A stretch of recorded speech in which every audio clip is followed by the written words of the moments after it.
a world that walks the line. There's a rare few who think outside the box together for the crew. To break the equations, not bound to any rule. Exposing to the world the universe's own view. It takes the talent of the craftsman, it takes the mind of the fool, to make the vision realize energy and matter in a duel. To a break, to a duel. The old man Bills was running through his head. Cheryl probably got it hiding under his bed. Penny up the ante, making power for days. Don't listen to a word that the straight dope says. Mike building batteries that power a ship. Victor comes and talking math, that's the water spiral dip. Sean chucking plasma bolts a mile long. Sheila on the video making tone chuck the prongs. Bernie breaking matter, they said it couldn't be done. And to all the people in the chat, I know you're having fun. So it's time to spend your Saturday with the doping old man Bills. Hello everybody and welcome. My name is Nathan, otherwise known as Old Man Bills. Joe, what's going on, brother? It's Friday as usual. What's going on, everybody? Oh man, good mood, Joe. Oh man, what's going on, guys? What's going on, Lightspeed, Dennis, man, hanging out today, brother.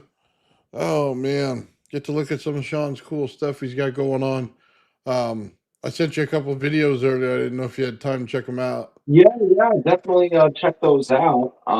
Some definitely interesting stuff going on. He's at it again, playing with the configurations of everything, just seeing what the observations are, and it's pretty interesting because the direction that it's been going with it is kind of unique in a sense, because the RAV isn't forming, or at least it appears that it's not, in the way that we know it to work, and it's seeming like the way that he's doing it is actually leaning on, just maximizing the cathode reaction, and that's kind of what's interesting to me about it, is it's like, he's like isolating half of the reaction, and by doing that, it's giving the greater effect to the one side. Yeah, that's sort of the way I'm seeing it. Yeah, well, he puts it on the glass and the glass becomes conductive, so it's like his little insulator. Once you saturate it, the energy flows, right? So now he uses that in order to make the RAV, and it's very small. He's making a very small RAV, so it looks like it's not there, but it is. Yeah, it might, and you know what, and that was what was hard to tell, and that, because I wasn't able to talk to him about it, because you really can't see into the glass in that way to see, whether the RAV is fully formed or there. But in that context, that kind of makes sense. Because if it's actually doing the work like we see, well, that means that the RAV is actually somewhat intermedium at that point. So it's actually, if you think about it, it's inside and passing through the glass at that point. Somewhat. Shout out Dennis, he got one to actually appear. We'll have to take a look at that later on in the show. But yeah, you know what it kind of reminds me of, Joe? Like a hot ball on plastic, and it's spinning it, right? So it just seems like you take a metal ball, you get it hot, and you spin it on plastic, and it runs all over the place, makes its own lines. Yeah, that's what it reminds me of, what it's doing. Yeah, it's somewhat like that, but it's actually really interesting in a way, because it's like it's reaching out in search the same way that it does when the RAV forms. So when if we go all the way back to the beginning, okay, before we really knew how to build the thing consistently and just almost instantly, right? We knew that when setting the material, it has this build-up process. And part of that build-up process is, the anode side is reaching and searching for those electrons to pull into it to create the relationship. And, in doing so, it formed tendrils. And those tendrils it almost appears that they're reaching out randomly and unpredictably. But if you notice, they favor certain spots, and it moves in a pattern, right? So that seems to be what we're kind of observing here too. But if the RAV is forming, that's new because it's now creating the same types of motion processes, right? That it did in the first place to form, because it's following the same type of pattern. Yeah, let's take a look at one real quick, Joe. Yeah, let's do that. So he's got the metal on it to make it the thing conductive. He's got water on the inside. Yep. Okay, and he's kind of jiggling a lot, but it's catching. But you can see at the end of it, it's like really white. Let's see if he can stop jiggling it. There it goes. It starts to form the pattern, and it just drives itself around. Yeah, interesting how he did that. Okay. So, you know what? When I looked at it initially, for whatever reason, I didn't see all the same things that I'm seeing now. But it looks like he's got the glass sphere, right? And then that has water in it. That keeps it kind of stable, but it looks like it's floating on the water. Is it floating on water, or is it being held up by by a wire base? He's got a wire base on a wire base. Oh, okay. So I thought maybe it was floating in glass. Okay. Oh, you know what? I see it now. Okay, hold on. Floating water. If you look over to the right, there's a wire that goes into the ball. Yes. And then it goes up onto the top, right over by the anode. Yep. And then comes back down out the other side. Yep, that's what I was looking at just now. That's why I said, is it just dangling on a base? Okay, so that's what it is doing. Oh, that's interesting. I mean, so he's got water in there, but it's not reaction. But it's not touching. So the wire's not touching the water. No. Yeah. Okay. So I don't know what the water's use in there. Maybe just the weight. I mean, to weigh it down, yeah, probably. But I mean, truthfully, it would have been interesting to know if the result would have been different if the wire were rigged downward rather than upward, just so it contacts that water. Well, I think the wire goes upward so that it can contact the anode is probably what his mindset was. Well, I understand that, of course. And I see the RAV at the very end of it. You can see do the too. ball. Now, yep, in a freeze frame, I see it. Yep. Okay. And then it just forms its own little pattern, goes where it wants. Yep. That's what I was talking about. You see how it's doing the dance like that? It's that pattern that I was talking about initially. You see how it's the same as when it was reaching, but you don't see it as tendrils now. You just see it as motion of the sphere. Uh-huh. Yeah, that's pretty interesting. Oh yeah, like I said, it's just it's carving it out is what it's doing. And he says it's called a Merlot set. Or no, Mandelbrot set. Yeah, Mandelbrot set. I mean, loosely, I don't think that's wrong.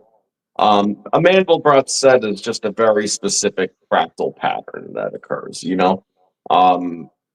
but like all fractal patterns, well, not all, I shouldn't say, but most, when it works off of like primes and stuff, what ends up happening is it starts off small, and it'll gradually increase in its reach and its width, right? And then it'll reach a certain threshold where it will actually expand by orders of magnitude rapidly. And it'll do that until it then starts to come back down gradually and then collapse just as fast as it came about. And it's symmetrical, right? So what you end up seeing is it's like a line, a really big expanse, and then contracts, and then a line, and then it repeats that process over and over again. I do see that kind of patterning here. The only thing that I have to kind of wonder a little bit is how much of it is due to what he's doing right now in the video versus just the natural. I don't know what he's doing right now, Yeah, See, I yeah, think he's moving it around is the thing. well, yeah, he's trying to get to an empty space so that it can run its course. Yeah, no, I got okay. I mean, that's it would be nice to see it on a fresh piece just to see what it does Well, let me as see a if I got data another set. video. Yeah, I well, there were other videos. I know that. Let me see if this is the same one.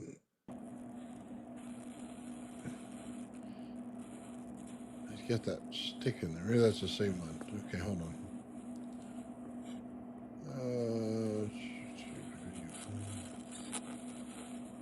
Maybe I downloaded it twice. Yeah, I did. Okay. I mean, I think I know what he's going for here. I think he's trying to get lightning out of the equation. If I had to guess. I wouldn't get lightning out of that. I wouldn't even. Yeah, I'm just looking at the configuration though. That's kind of what it feels like. I think he got set on how these things build out and the look of them. Mm. Here we go. It's a different video. And I think that's what he's going for. Hey, you just about write your name in this thing. Yeah. Got to give him a different stick, though. Yeah. Well, that like I wish the video was just on a clean surface from the get go, and not poked around once it gets going, because again, it's hard to judge actually what patterning it is or isn't doing if the Okay, real spirit quick, Joe. My mistake. Sean says Julia set, not Mandelbrot. Oh, Julia said, okay, well, yeah, now that actually does make sense too, and it's similar because they're both fractal patterns. Yeah, I think he's just trying to get the open area so we can get the design. That's what it looks like. Water was to stabilize. He sent me another video. I don't think we've gotten there yet, Sean. Yeah, for like fractal, you guys said the same thing. We're good. It is. I mean, Julia sets are the patterning is different on them because they're spiralitic, which would make sense for a RAV since it's rotational, especially, right? So, but they still follow the same expansion contraction patterns as a Mandelbrot set. Shout out Traveling Fools, man, hanging out with us, looking at some cool stuff. Okay, right on. Yeah, take a look at that, Joe. I love the fact that he put the different light in there so that you can see it. That is cool. Yeah, you can see the patterns and stuff really well. Yeah, you definitely can. Here, in fact, freeze it real quick. Let me zoom in on that. So yeah, I mean, I could definitely see what Sean's saying about it being a Julia set, because you could see the rotational etching in it, which again isn't surprising because of what the RAV is in the first place. We know that it's rotational, so that's a significant factor in it. But it does build out in that sort of way where it starts off centric, it expands outward. It has specific points that grow out further than others on the outer diameters, and then when it starts to move out, it thins out before starting to repeat again. So I mean, I think that that's a great observation that he made. I think that that's definitely true. Very cool. Let's look at this in another color.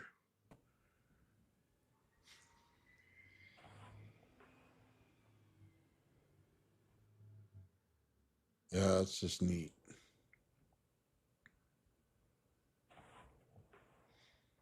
All right, Sean, you definitely got me as a fan with the different colors. I'll tell you that right now. Yes, it definitely scratches monkey brain very, very hard. Yeah, gives it a tickle. Look at that. I mean, it's just awesome. Yeah. Well, I mean, not to mention with different colors coming through it, it gives a greater chance to make different observations. Because the certain wavelength that's coming out the LED, it could very well have pick up on something that another color didn't. Absolutely. Mm-hmm. Okay, so he's got another video here. Hold on. There it's on clean.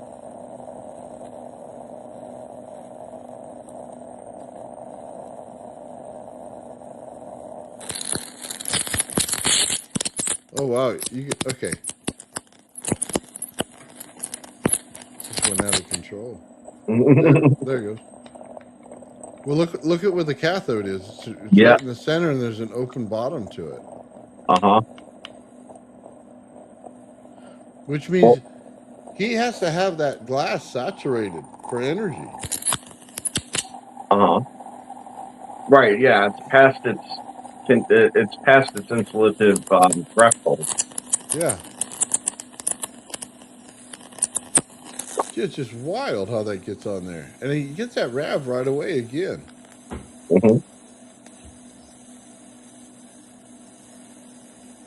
Now, what we just saw there and what's actually happening right here, right now, is actually very interesting, and probably more interesting than it looks. Because, you know, since it's, you know, basically pulling the cathode energy right through the insulator. You know, Absolutely. that actually lends itself to what I was saying about when I said you should get with Bernie, and you should put the one in one jar with a wire to a clean jar of water, right, and then run it on that water, because I think that you would pull material in that case right into the jar, and this runs the same concept. Okay, the idea, and in fact, it'd be easier to do what I just said than it is to do this. The idea here is that it's pulling electrons through the insulator. Yeah. To form the RAV. Yeah. Yeah. It's neat. I'll hit mute and play. I mean, also the hollow of the glass, you know, it's probably accumulating a large negative energy bias inside of that in general too. You know, so you have a huge amount of ionized gas probably that's you know, inside of the sphere. Yeah, what's cool is you see it go to the cathode, you see the purple inside, and then the purple at the end when he gets it set goes away. Yep, it does. Oh, he's hitting the corner of the glass with the cathode. Yep, I see it. He's hitting two spots. He's hitting one side, but then it was conducting through the other too. There he goes. He got it steadied down. So I mean, I think this is a great example, Nathan, of inside of that sphere. When we talk about charge bias potentials, you know, where there's a state of potential and there's just a charge bias. That's what's probably going on inside of the glass. You know, you don't see any active electromagnetism or plasma reaction, but that doesn't mean that it's not saturated, you know, with a charge bias. Hey, Joe, one thing to look at, and we'll have to look at this later. Look right in the center. There's 4 little dots. I don't know if you could see them. There's the hole in the glass, and then if you look just left of that, you'll see 4 little dots appear right there. Let me see if I can't play it. I see the dots. Okay, so there they are. Yeah, I want to maybe. I'll take this thing and we'll slow it down and zoom. I'm trying to understand if that's a reflection of what's going on at the top, because I think it's saying, or a reflection of what's going on behind. That's what I want to see, because they're moving. They're going up and down. I can see them right now. Yeah, they are. Right. Yeah. No, they're not static. So that's not an environmental reflection. That's there. Okay, but there's a line that goes to one of them. Hold on. So let's look at the top and the bottom at the same time. We can. Right there. Okay. What is it? If you go all the way to the left, the one to the right of that, it has a line straight down from the where it's coming from. I'm looking to see if it's magnifying glassing it. You know what I mean? Well, I think this might not be correct, but I feel like there's something to what I'm saying. I have a hunch that those etchings that the RAV is making on that glass, that if you were to shine a laser through it and you were to project that laser onto like a piece of paper or something like that, there's a possibility that it may be holographic in nature. Oh, yeah. Like, it's possible that it's literally, that's just carving information, about itself into, into the surface. And it's possible that light might actually reveal that, I think. Yeah, we're gonna have to research that a little bit more because I want to see when they show up and slow it down and then zoom it in. And I just want to see because I can see the little line above it right now, and it'll go away as soon as I hit play. Yeah, And usually when we get that, see, it looks like there's an energy line. Can you see it? It's absolutely like can. very, very Absolutely. faint. But it looks like it's an energy line coming into contact with it. So I I can't tell wonder if about it's. those dots, man. That's interesting. Yeah, that's what I'm saying. I mean, there's something there, and I don't know what to call it, but I can see it. Well, they look suspended at different distances. Mm-hmm. Like, is one on the outside or whatever, the closer side to the camera, and one's on the further side of the camera, and then the one's underneath? They're clearly moving around. Oh There's yeah. also something on the surface of the cathode that's in front of them. If you see that, Okay. Let me see. another dot looks like it's on the surface of the cathode.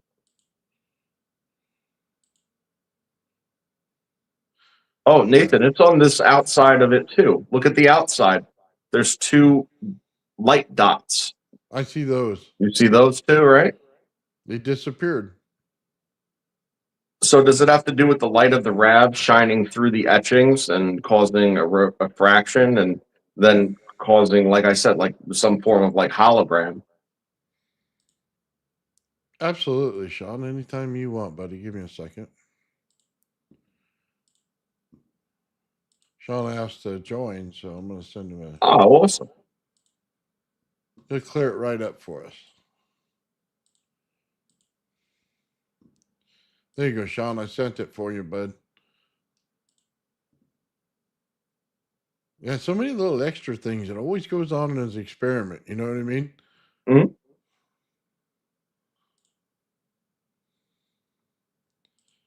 Yeah, that's pretty cool stuff. Yeah. Somebody tried to tell me, remember that one that Sean was spinning and you can see the thing going around like this? He goes, some guy told me his flashlight did that. And I'm like, yeah, dude, I don't have any kind of flashlight that would ever do that, bud. You know what I mean? Not a chance. Give me a second. Sean popped in here. Let me remove some stuff. Where are you, Sean? Oh, it says device not connected. Something's going on with your camera there, Sean.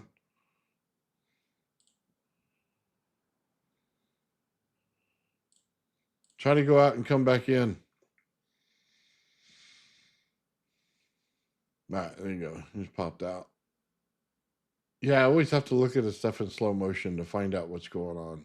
Yeah, still frame, slow motion. You almost have to take it one little tiny piece at a time because you see some interesting stuff playing it through, but you never really get the full picture until you actually take it almost frame by frame. Yeah, never. So here we go. He's got a couple in a cylinder, Joe. So he's getting the same effect.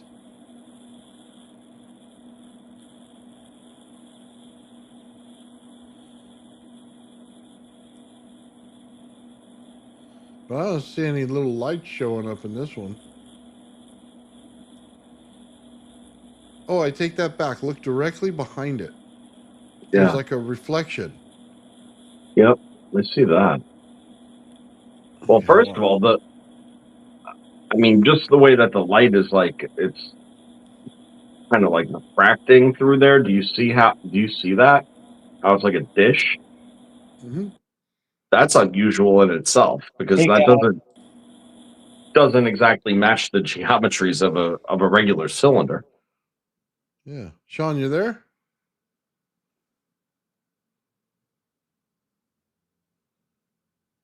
Well, No, no, I don't we hear see him. the box, but we don't see our Sean. Where'd he go? Well, no Sean yet. 1, 2, 3. Oh, we I hear hear you. him. Ah, He's just left again. All right. all right. Get him back in a minute. But yeah, I don't know what's doing with that because that's interesting. And then if you look at the end of it, which is completely opposite the RAV itself, right? Uh-huh. That's where the reflection of the RAV appears to be is bottom right corner. Hey, But guys. you could like see it bending. Can you guys hear me? Yeah, We can Sean, hear we can you. hear you. Sorry about that. My camera's going to take a little bit, but I'm feeling a bit better health-wise, and this is such an awesome occasion for me when I can get your two big brains on looking at my experiments instead of me staring at them alone. So so what you're seeing here is a glass straw. You can buy them. I don't know if you heard of glass straws. So it's about, I would say, about a centimeter in diameter. The glass is pretty thick. And as far as how the RAV operates, it's probably what you would call a clean RAV, very clean. If I look under like a welding glass, it's about as spherical as you can get.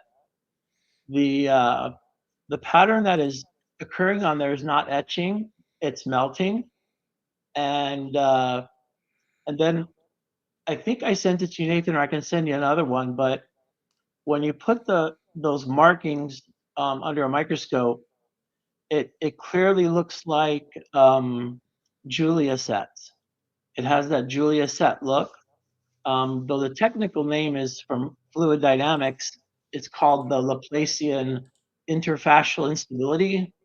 So that's the technical name. And it just talks about fluid dynamics because when you do a zoom in on this, you'll actually see bubbles, and it sort of has that water kind of feel to it. So that's what's going on right here. You'll notice that sometimes I'll have a wire down at the bottom, which you can barely see here. But honestly, I never need a cathode wire. I've tossed out the wires altogether. If I just train the glass, like I showed you with that sphere, where I kind of rolled it around until the cathode disappeared, what's happening is exactly what you guys said earlier. It gets saturated to a point where it reaches that temperature that it frees the electrons, that is similar to copper. And so therefore then you can now just operate the RAV on top of the glass, and depending on the thickness depends on how good of the well, I just named this today because I was pulling my hair out. I'm just calling these no, never mind. It's the next phenomenon I'm going to share with you guys. But this is what the Julia set, when I say Julia set, this is what I mean. So if you can zoom in to kind of like these little snail trails things, if you could zoom it in with your mouse wheel. It won't zoom in. Let me cut a picture real quick and then I'll do it. Okay. Hey Nathan, I think an old trick back in the day, if you wanted to zoom on one of those things, is like you hold control and then you like roll your mouse wheel, or something like that, and then zoom in. Oh I'll yeah. give it a try. Hold on. Okay. I can look for his. Oh wait. Oh, you learned something new. Nice. No, but it's not going to give me the zoom. It I won't want. zoom in though. It will only zoom out. No, it zoomed in and out, but it wouldn't go any bigger.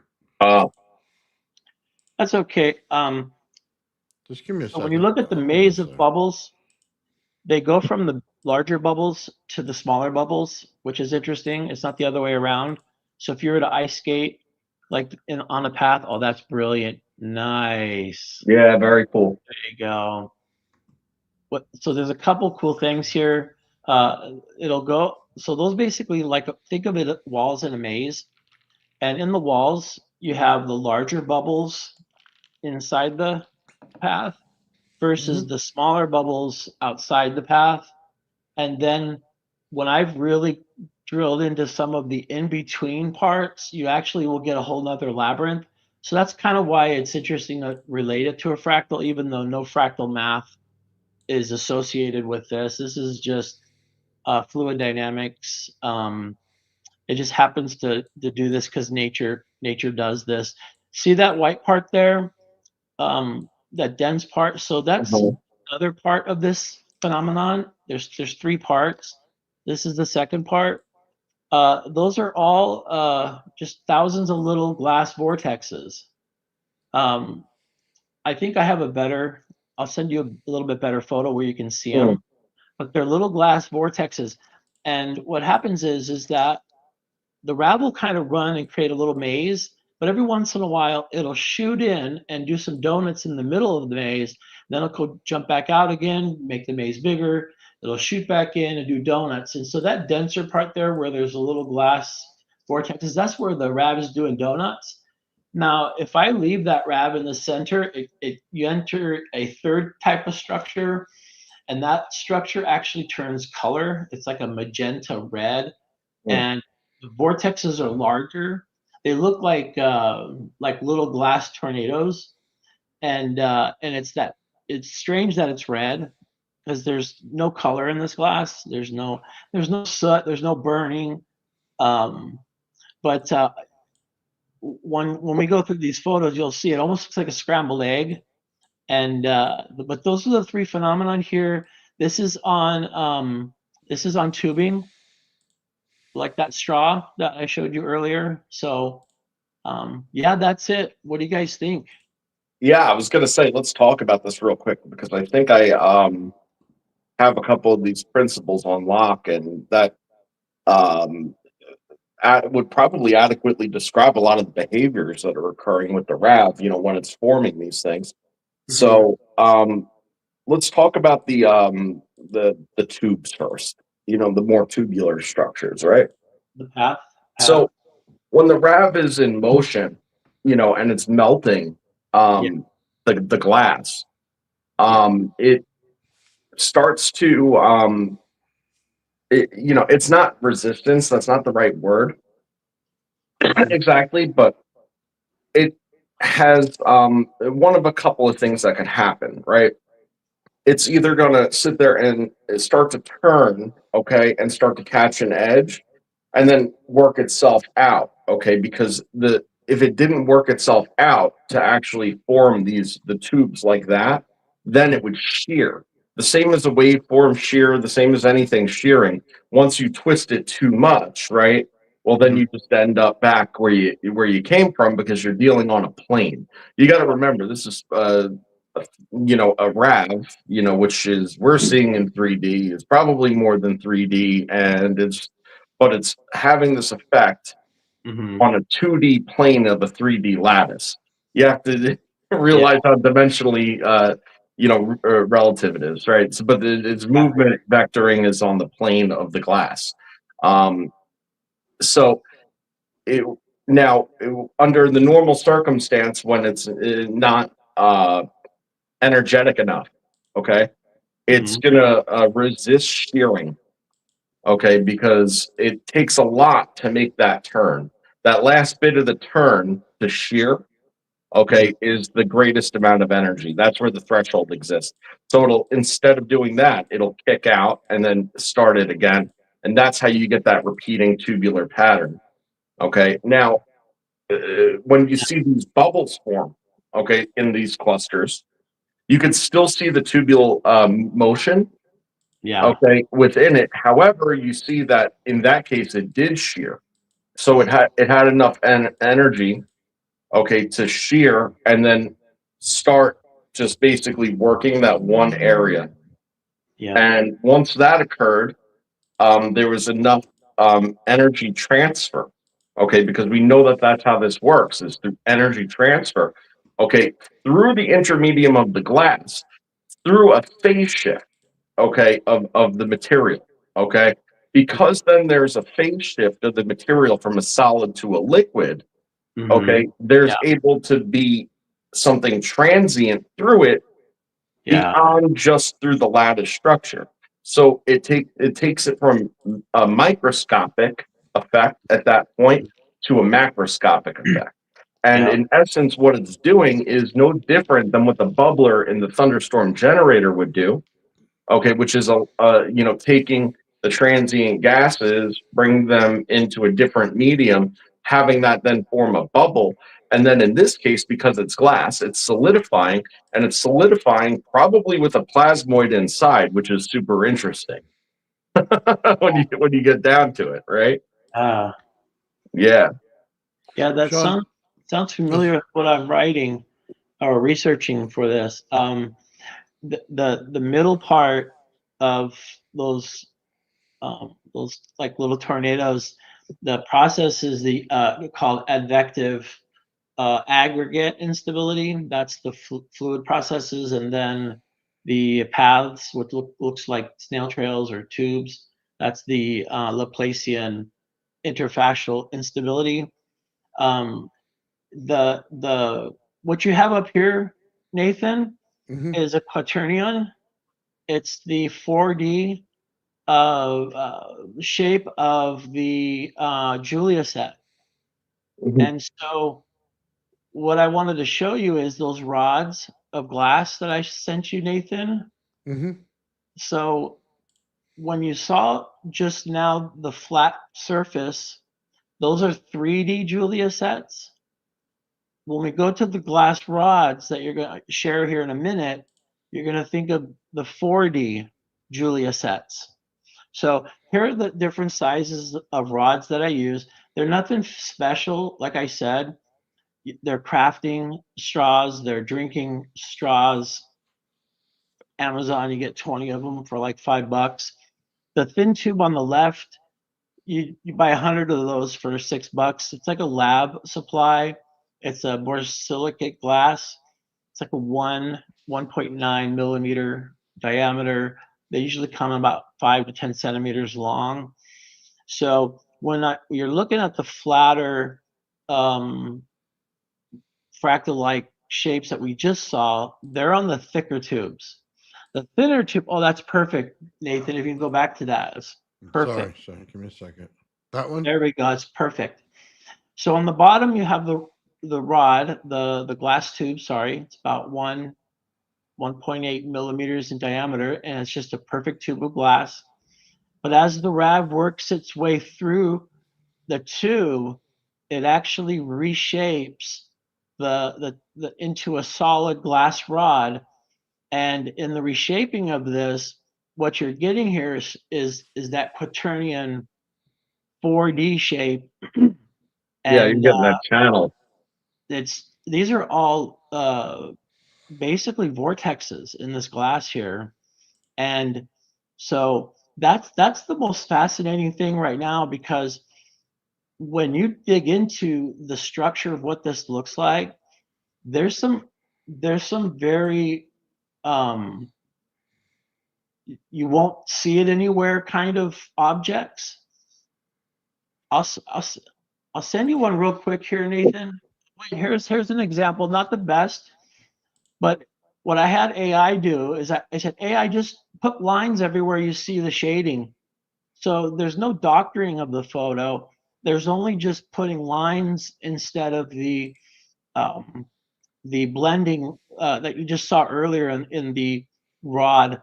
I call these vortex glass rods because I don't want to call them glass sticks and rods and everything else. So vortex glass rod. So this is what they look like. This is a camera shot. And then if you go back to the other one, then you're getting the AI drawn out the structures that you see inside. Hmm. That's actually a good way to do it too, and it does appear fairly accurate. And one thing that's important to point out here is that what it's doing to the glass here, okay, is more or less the same effect, just that you're doing it a little differently when you do the self-nucleating cathode.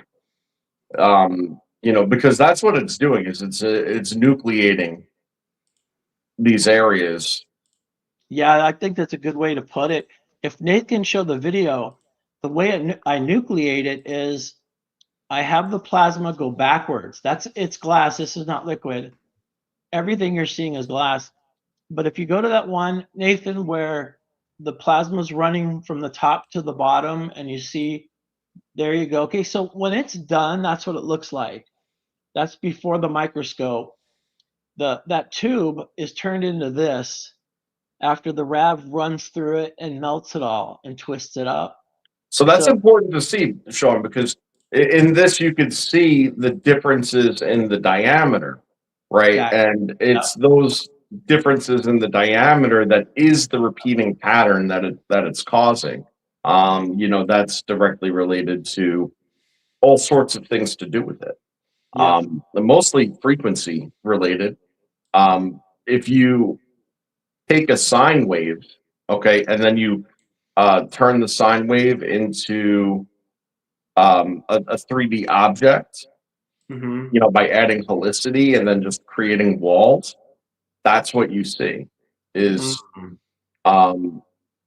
it's kind of like an hourglass, like a repeating hourglass shape. Yeah. Like a complete, where it's inverted. You know what I mean? Yeah. It's always getting bigger and smaller. Yeah, that describes the shapes definitely going in it. Nathan, could you go back to the first one where I'm comparing with my hand, picking up the rod and then picking up the vortex glass rod? Second. Yeah. Let me see where I found it. There it is. Oh, stop there. Okay, so this is the RAV making the vortex glass rod. So notice how the RAV is starting from the top and it's working its way down. This is way, way against plasma physics. Plasma physics always goes up. So this totally makes, it's very strange what it's doing here. So what's happening is you'll see the RAV at the bottom of the purple streamer, and it's going down and it's rearranging the clean glass tube below it.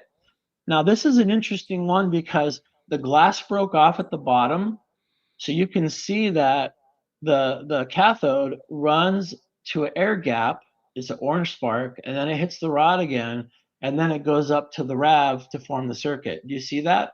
All right. Before I lose this thought, Sean, and I'm sorry to interrupt. No. But it's like you said that this is against common plasma physics, right?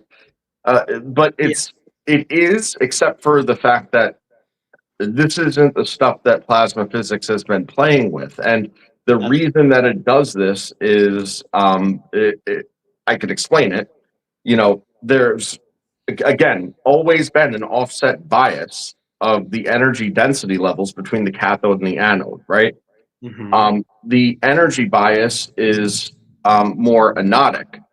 The anode's going to be able to pull, and meet, the state of interaction where the RAV is going to form in the non-equilibrium, closer to the anode side initially.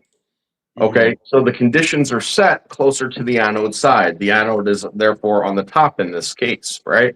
Right. Then, as it's working its way down, as we said, it's nucleating that. And, because it's an insulator, right, the anode just can't simply penetrate it. It needs to be conditioned in order for it to come any closer to the cathode. However, it does always want to get closer to the cathode. So therefore it works its way down. You know, and that's why it doesn't stay in any one spot, and it's working itself closer to the cathode. The up and down aspect of it is actually interesting because I believe it's only relative to the configuration that you place the anode and the cathode in. So if you were to flip the configuration upside down, it would then work down to up. Yeah, it wouldn't work at all. It wouldn't work at all, or it would work down to up. So I think it would work down to up. You can't. So this is what's weird. I see what you're saying, and that's totally logical. That you're going to see the anode, it's going to bombard the cathode with ions, and ions have more power, so that's going to create the heat. I mean, that's totally makes sense.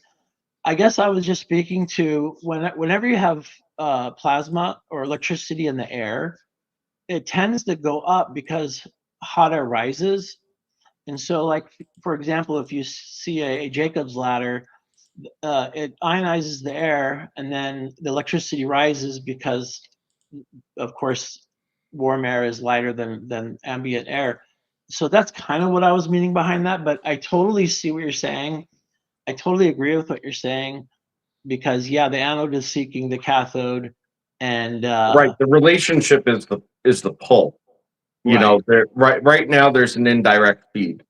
Right. The whole nature of how the chase event occurs in RAV formation has to do with it attempting to complete a semblance of a circuit.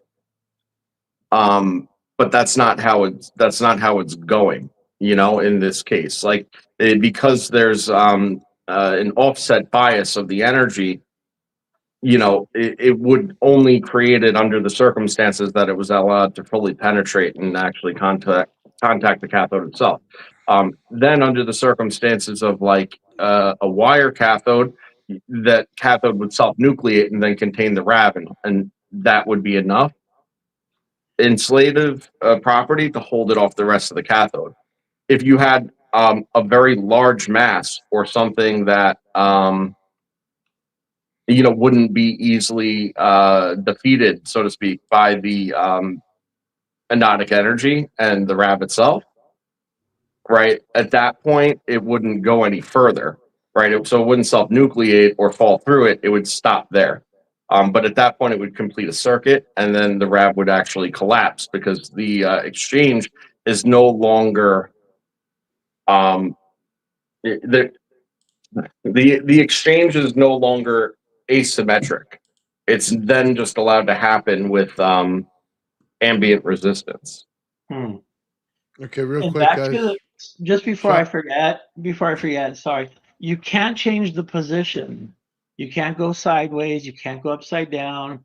If you guys saw me rolling around the glass sphere and how I was kind of training the RAV to go where I wanted it, and then boom, the cathode disappeared. It's that kind. There's gravity involved with this, and there is the ambient air forces that if you try something other than this right here exactly, you're not going to get this result. And I haven't fully figured that out, but Okay. this is stuck in this geometry for now, at least. All right, guys, I'd real love quick. to explore that Hold some on. more, you know, like I want to shout out Gutter's Pub for becoming a member of the show, guys. right on. Thank you very much. Welcome Gutters. aboard, Gutters. Hold on, Gigi. Thank you.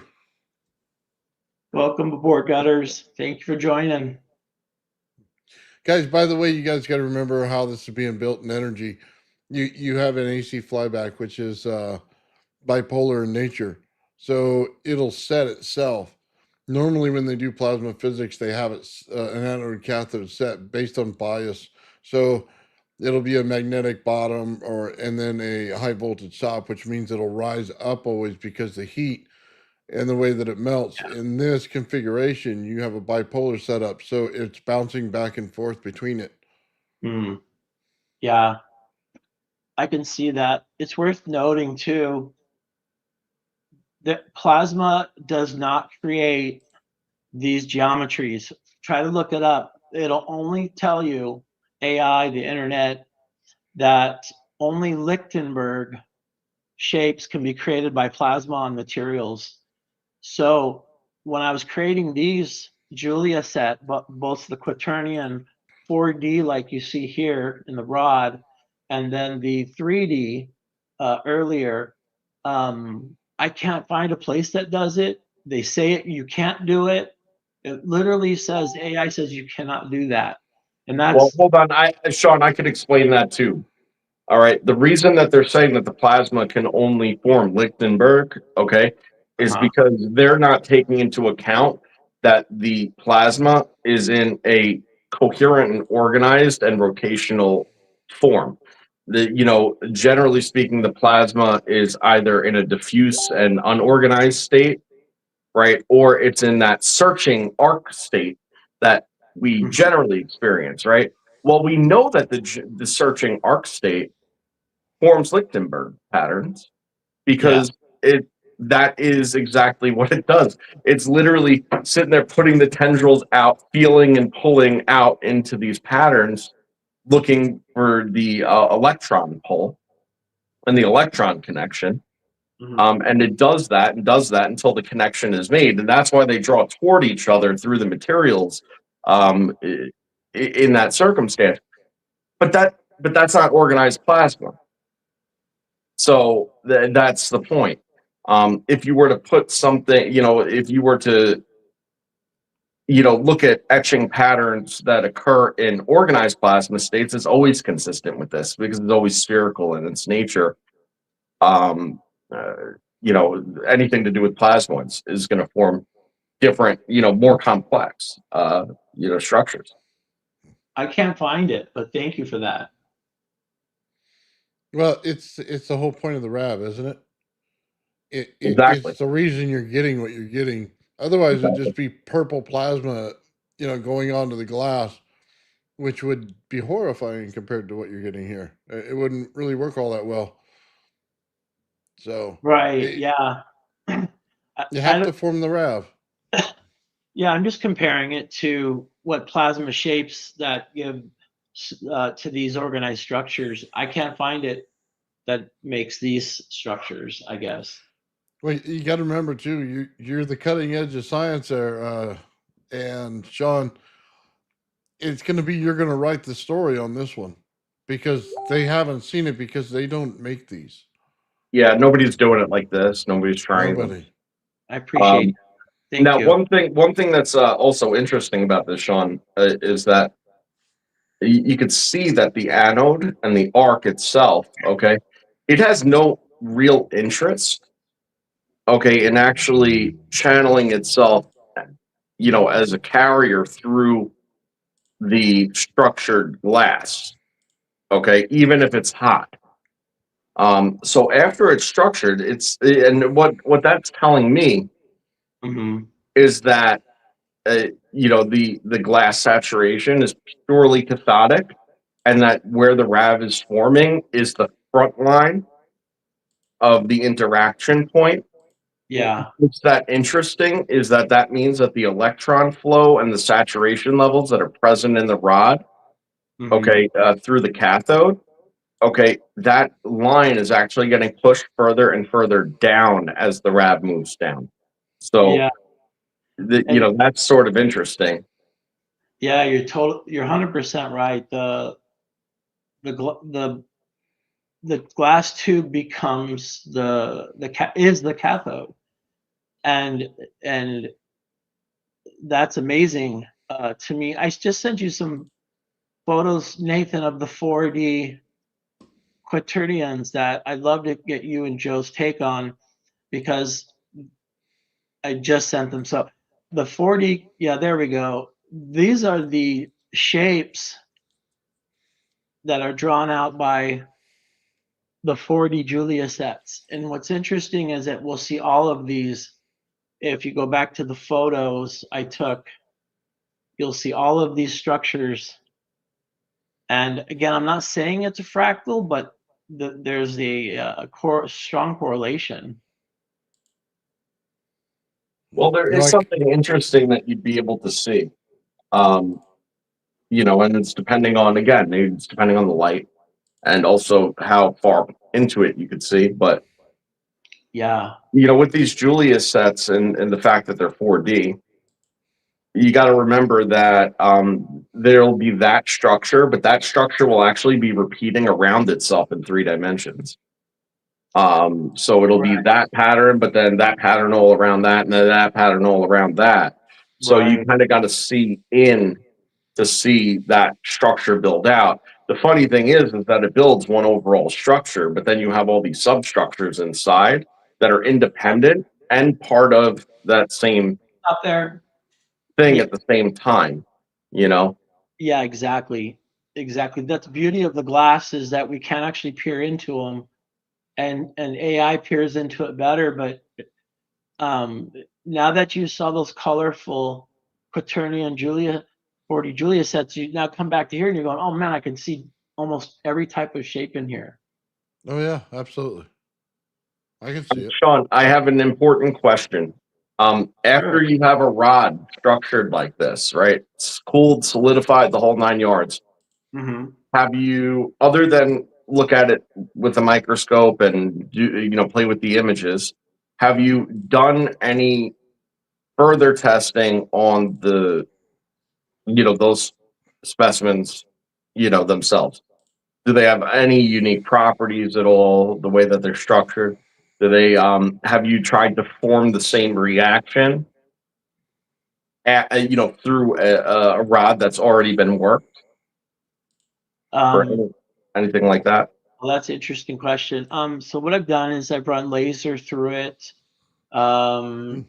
I have, what else? I've created it with two different glasses of borsilicate and the soda lime. The soda lime were so brittle I couldn't get a clean picture. So the soda lime has its own kind of flavor. I was kind of hoping maybe a black light or a strong, powerful light or a laser would have some kind of effect. I didn't see anything. I zapped it with my handheld Tesla coil, not the one that I re-engineered from the Chinese torture device that you guys have. I actually bought, Amazon finally has a handheld Tesla coil for $45. It's pretty cool because it's pretty powerful, but it won't hurt you. And I didn't see. I was hoping to see something. Maybe there were gas pockets in there, and if I brought high voltage Tesla coil energy, it would, glow or something. I've also tried it with the bubbles, and it, I'm not seeing anything really different yet with just laser and black light and high voltage AC or high voltage DC yet. But I haven't tried doing one twice. That's a good idea, actually. I like that. Well, yeah, I mean, there's multiple different things that come to mind. The laser is something I mentioned before, and that's a great idea in my opinion. Um, Another thing you could do though is, you know, you could cut, you know, wafers out of it, you know, and then that way you could see right down the central axis of it, which will Hmm. give you a whole nother perspective, um, you know, of what those structures look like, which I think is kind of a critical thing. And you're going to want to cut a bunch of those wafers and take a look, you know, and then you want to shine a light through those wafers as well and see what comes of that. So Yeah. on the two-dimensional ones, though, the ones that you did in the glass, you know, sphere, um, something about it, just like I said earlier, it just makes it seem like if you were to shine a laser through that, Hmm. that there may be some type of holographic uh, component to it. Yeah. I actually think that that may be the case. I have three different color lasers: green, blue, and red. I I shoot them through every time to see what kind of design I get on the wall. It's kind of a hokey setup. It's not really stable and consistent because I think that would give a more accurate result. So I'm glad you brought that up. I'll be a little bit more standard and then send you guys I'll take some pictures of what I see. Right. Well, now uh, follow me here. If the RAV itself, okay, is forming downward, all right, and it's working itself down at a certain rate, Mm-hmm. okay, that means that at the point of contact, it may well be locking in some form of information at Yeah. every layer that it contacts. Yeah. Now, if it's holographic type information, what's interesting is that any one piece, okay, should show you the whole. Okay, so if you were to just get a small fragment, Mhm. okay, and shine it through, you know, the way that it traveled, right? Mhm. Then you should be able to get the information out. If you go parallel to the way that it was written, if you want to think about it that way, Mhm. um, you know, you may be getting multiple layers of that record. Okay, so you might not see the entire thing that way. But if you shine it through the other way, you should actually see it repeat itself as many times as whatever, you know, like it should. And it should actually probably be 3D. It's just a theory. I don't know that it's going to work, but I think it's worth exploring. I think of no, some good ideas. Nathan, can you go back to where it has the oh boy, my brain. It's the microscope picture of the glass rod that had AI fill the lines in. Could you Oh, go yeah, back yeah. to that? I'll go back to that. You want to explain the RAV real quick right here? So I'm not 100%. So I'll have to leave this slide for now, Nathan. Oh, okay. Yeah, I'll take care of it, Sean. Appreciate it. Give me 1 Yeah, second. I'm having a rough time. Not a problem. There you go. Is that the one? Yes. So Joe, when you say that there could be some repetitive kind of structures, are you seeing some of that here in this? It's just a fascinating idea. There's absolutely repetitive, you know, and it's so easily identifiable. So you have the bulbous structures that are, you know, running along the edge, and there's 3 lines of them present Mm-hmm. in this, which makes sense because you're seeing half the story, and you know, 6 spheres around the round surface, you know, is what fits. So there's probably six spheres that go around it. You could see the motion of those spheres are correlated with any deviation of the straightness of the walls, right? Right. And then you see, hold on 1 second, let me take a close look. I don't mean to put you on the spot. No, you're not. I love doing this stuff. It's, you know, this is my forte, so to speak. And okay. I wish I had seen this stuff though, because then I'd have it really broken down. But okay, so let's look at a couple different things that are going on. So first we see those 2 parallel wavy lines. Okay, sort of middle right. Okay. Mm-hmm. And then there's another one next to it and another one next to it. Those themselves are repeating. You know, and that actually is a sign in that case of turbulence. Okay, because if you notice the botryoids, the round spheres, right? They're Mhm. not forming in those particular segments. Okay. So that area is void of that. Now, if you also look, that is an area of the thinnest diameter. So when you have this repeating pattern going on where it's thinning out and then thickening, the thinner spaces are going to be the periods of where it's actually hitting turbulence And the reason that you know it's turbulence is because you don't have the subvortices coming off the central vortice. Now, if a rotation, if the rotational energy is cause of multiple, spherical, subsets of structuring, well, that's generally an eddy effect current. So you have side convection that's coming off of the main rotation. Yep. Now I want to look at if there's any indication of rotation bias in any of these. And just to add to that, this is motion frozen in glass.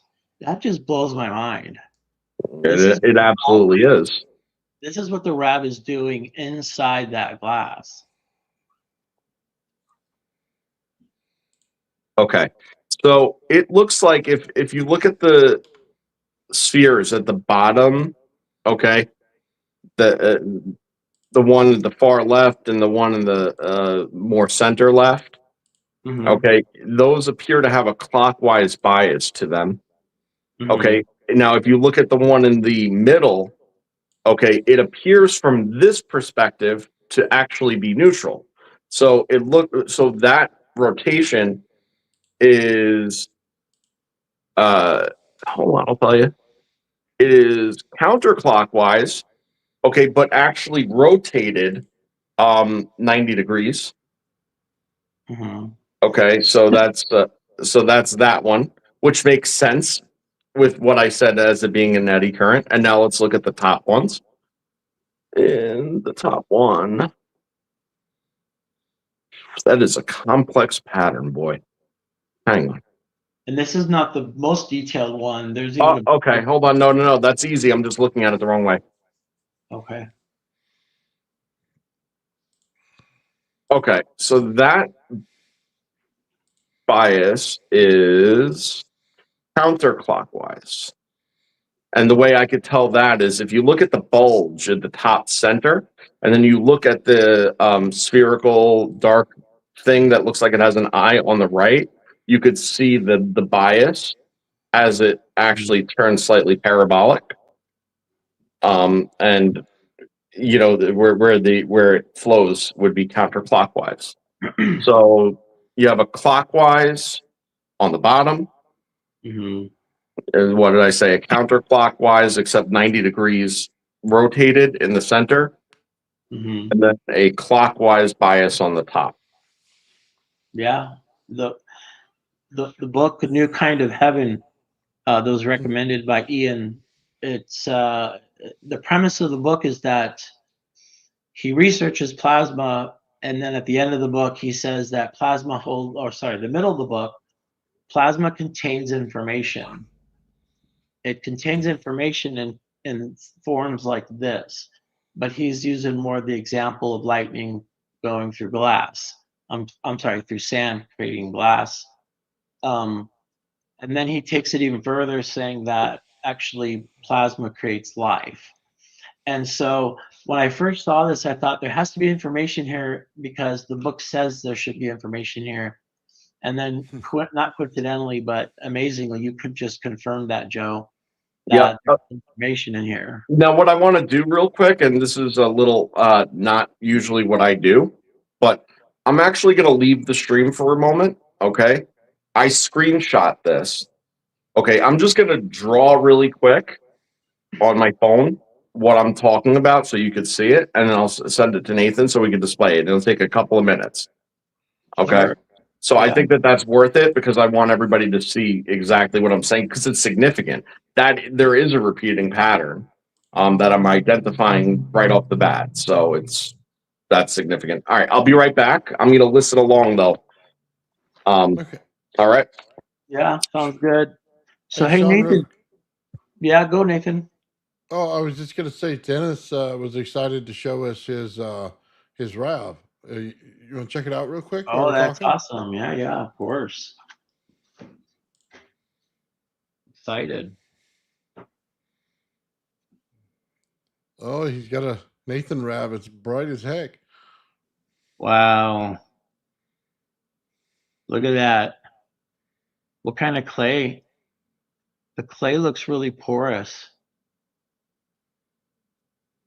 He's Oh, there you Oh, go. Oh, it was super there you bright, wasn't go. it? Yep, it's right there. That's Oh, awesome. yeah, look at You that. said Dennis? Oh, boom. There it hit. The clay looks really porous. Yeah, I don't know what kind of clay it is, Sean. He said there's Yeah. water in the pan. He's got 3 videos of it, so let's Oh, give him a good. shot. Oh, that yeah, I can see. So Oh, you you got it see in it slow how it motion. do you see how it's kind of etching into it, like creating like a little pit? Hmm. That's when you use a very porous clay. Um, but porous clay will give you, look at that. Porous clay will give you some really big ravs. It's just always one, it's a stability issue. Two, it digs holes in your work. It doesn't leave a flat work. Look at that. Yep. Nice. That's not easy to do. Oh man. Yeah, that That was a real big one, wasn't it? was a beauty, yeah. This is Look at Dennis? that. Yeah, it's Dennis. Dennis, you're the man. Well done. That's great work. So he's got a small one, and then all of a sudden, he hit the gas or something, and Yeah. it was like boom. Yeah. And you can tell it's not a flash because it's how it's spherical. If it Oh, wasn't perfectly spherical, it would be a flash. This is not a flash. That's a RAV. yeah, look at that, Sean. He goes from the outside that's a real yellow like you get to Uh-huh. the out of control like I get. That's awesome. That is so cool. Yeah. What's his power supply? I think he's using a Tesla coil, if I'm not mistaken. I don't I don't think you can do it that white with a Tesla coil. I mean, Oh yeah, maybe the you can. bipolar. Maybe the Um, bipolar. you can make any Tesla coil, a bipolar Tesla coil, if you know what you're doing. But Ah, he uses AC, I think. that's He would. Go ahead. no, I'm sorry. Yeah, I'm just saying it looks like concrete or something. Yeah, it kind of does, doesn't it? It'd work though. I mean, his RAVs look great. That's salt. Immediately know the color. Oh, he's gonna grow some crystals maybe. I'm sorry I interrupted you, Nathan. No, go ahead, Sean. They're here to hear you, brother. We're good. Appreciate it. Yeah, so you're basically seeing a piece of salt. He's got the cathode and the anode working together here, which makes it difficult to create a RAV. You kind of want to calm the cathode down to really focus on that big, round, juicy RAV. But it's pretty cool what he's doing because he's going to get both RAVs when it balances. Um, I wonder did he put any water on the salt? I don't see it. If you put some drops of water on that salt while it's running, the crystals will start growing. Just a couple of drops of water while the plasma's on. Okay, so Dennis says no variac on it on this one. It's 12 volts, 10 amp power pack. Okay, and then what's the high voltage source? Excuse me, Dennis. Flyback? Are you running a flyback or are you running a Tesla coil? He usually does his experience with a Tesla coil. That's why I ask. Oh, And he has the ZVS. yeah, it looks like a flyback to me. I mean, but you've gotten RAVs to form with the Tesla coil, which made me jealous because I can't do that yet. Uh, Flyback, there you go. Yep, there you go. yep, okay, yep, good, nice. Very nice. Dennis, did you put any water on that piece of salt? And if not, get an eyedropper. Start dabbing it on it while the plasma's running. And then, boom, crystals will grow in like a minute. You know, when you put it into AI, Sean, and ask them about those little crystal things, they say that they take a very long time to grow. But every time I see your videos, they're like growing in seconds. That's another thing that when I research with AI says that you do everything in the laboratory that they try to avoid. I use too high a voltage. I melt the glass tubes instead of running the glass tubes in a controlled environment and not melt them. I use them in ambient air where they always will put it in a vacuum chamber so they can control the pressure. I mean, basically a RAV breaks all the rules.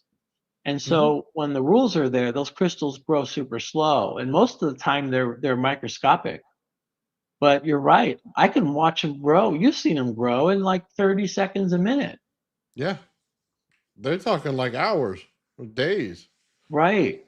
No, you're right about that. It's everything in the RAV laboratory is anti-laboratory practices.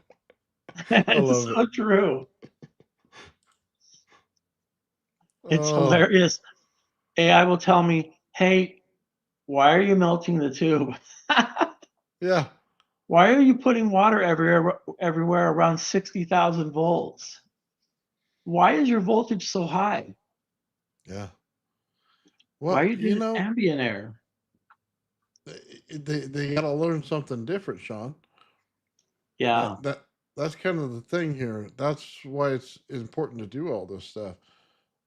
This is why you can't use somebody else's work, by the way, when you want to describe plasma physics, yeah, because their conditions are completely opposite of yours. So right, they wouldn't even have a clue what you're doing or how to even get it started, let alone define what you're doing. right. Do you remember the video of the glass ball at the start and how it was rolling it around on the cathode pan? Hmm. I Um, remember that. I, Nobody does that. Nobody rolls glass around until it becomes a conductor that allows you then to shape it. There's no, you can't find it anywhere. Glass doesn't conduct electricity other than to be destroyed. But you saw that in the video, how it Oh just yeah, rolled across the pan. that was one of the best parts. It's like out of control, and then you get it controlled again, and then perfect. Right, exactly. And then it's because of my poor health. I'll just sit there and run RAV experiments next to my bed. Wait a minute, Hold on, hold on, hold on. You're laying in your bed and you're making RAV experiments. I'm rolling RAVs, trying to get rid of the cathode away, and it's true. Oh, that's so awesome, dude. What are you doing this morning? Well, I got my coffee next to me in my bed, but my RAV is running right next to it. I love it, John. Next to my bagel. Oh, all right. Okay, let's. I'm gonna put up Joe's. Give me 1 second, Yeah, Joe. yeah, it was a little more complicated than I wanted to make it. And I spent time. But what I did was I marked where like the rotate, where it appears the point of rotation probably is, and then what it appears the direction is. And if you look at what it's doing, it's acting like eddy currents, how they roll off of each other. Hmm. Yeah, that's a really good way to put it.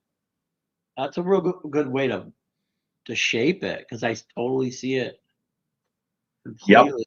Yeah, that's exactly what it's doing, man. And then there's substructures even within it. And that's because it's fractal. So these have their own substructures too that Mhm. are in a state of like semi-coherence. And you're consistent exactly with that book where he makes the case that there's so much energy in a small plasma created object that it could be DNA for life, like, or more than that.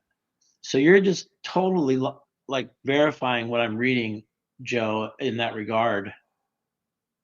Well, I'm glad if anything it's consistent, because I mean this is what I'm seeing at least, and it's I don't know, it's pretty out there. There's so much going on in this that you know you, you could do a whole entire study on the one photo, realistically. You know. Yeah, I agree. I have probably 100 pages of research on this and the 3D Julia set phenomenon. Um, so the fluid forces that make these shapes on this glass here is called advective aggregate instability. Again, just another fluid dynamics, but that's what this aligns with from running Well, these photos and researching. now I don't know what that is, to be honest with you, to have a critique as to whether or not this applies. You know, I'm sure if that's what you found, it does. But where my mind automatically goes is I don't believe, right, that people are generally structuring and creating a phase change, structuring glass or fluid in general, and then having it freeze frame solidify in its based on the electromagnetism of geometric forces of the field interactions. You see what I mean? Like, I don't think that that's Yeah, what I people agree. like. I don't think that that's something they do. So how relative anything could possibly be to that, I'm not certain. Like, you could see these types of hydrodynamic uh, dynamics, in play. Freeze frame, if you were able to, observe. But then when are you doing that again? Liquid state phase change with electromagnetism being the mechanism of the flow pattern. You see that's where I get a little crippled with. Is there a direct concept to do with this exactly like described? I don't know. I'm interested in looking into what it is you're saying that the closest thing you said is, because I just don't know enough about it. But it couldn't be based off of the same observations for the same reasons, because I doubt they did these particular types of experiments, you know? Sure, sure. Yeah, it's just the processes that work in fluid, and what I was able to, in plain man's terms, for that advective aggregation instability, it just means that if you have something spinning, then when something is spinning, it's spinning in, then hardens, then it's going to be in the shape of the thing spinning. That's kind of the layman. So when you see these tornadoes or vortexes, well, the RAV is a vortex. So that's kind of the simplest definition of the big words that I learned for this process. And you're 100% right, Joe. No one's doing this. No one's not even close. It's completely absurd. When I try to get any comparison, I have like 6 research papers that are sort of close, and then as I read them, they're a million miles away. Yeah, well, we could always help get that on track if need be. It's never all that far off, man. You always hit on the key points regardless. I'm still obsessively looking at this thing on my monitor, um, Hey, just because there's so much there. The work of art. hey, Sean, I got a question for you. Sure. Um, do you think the glass is at the point of saturation when the RAV is doing this? I do. So when you say saturation, you're just basically saying that it can take it's at the point of heat where the it has free electrons everywhere to do whatever you want with them. So yeah, the RAV is reaches saturation, definitely. When you look at the labyrinth sort of shapes, on the flatter shapes, Mhm. you, in the center of those, you're getting this action as well. The little tiny spinning twirly glass tornado shape objects. So when you look at this, it's just doing it what I believe is in the quaternion, which is the fourth dimension. Because when you pulled, I wanted to ask you that, Nathan, when you saw those colorful twists and turns screenshots that I sent you, are you seeing those in these photos, microscopic photos? In this right here, I don't Yeah, necessarily see the labyrinth. I see the thicker part where it's starting to swirl a whole lot more in this one. Because this yeah. one is on the little piece of glass stick that you had, and the other one is on a flatter surface. So I'm getting more of the areas where it's concentrated tornadoes in it, is what I'm Mhm. seeing here. I see.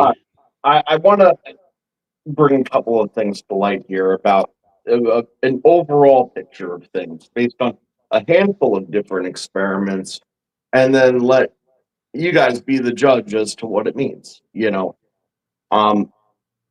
if you look in the patterns of how this is structuring, okay, it's structuring the way that nature demands.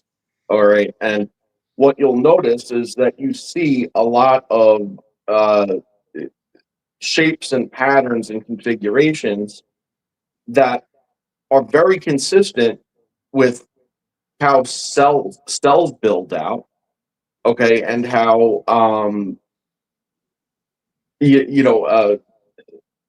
like organic and biological structures build out, like anatomy and such, right? And then I want you to think real quick back to like how it was patterning on the glass, and like structures like that resemble like GI tracts and things, like those are the patterns that those generally fit into. And when you look at how it builds out in like more Lichtenberg type patterns, you realize quickly that your nervous system builds out in, quite frankly, a similar way.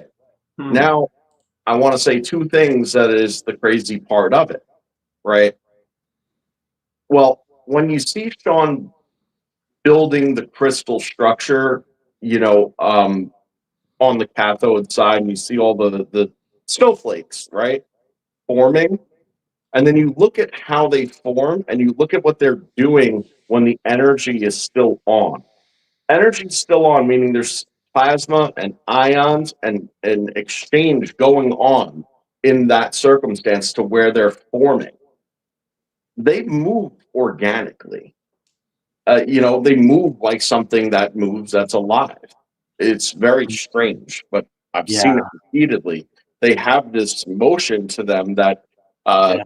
is not accidental. It's not force related or wind related or something. It's literally like a twitching sort of motion, like that would remind you very similarly of like a moving hand or something like that. It moves in that way. And I would propose that that's because you have the plasma in a direct relationship with the matter. In that case, and then you look at your body, right? And what we know about that. Well, we're mostly water.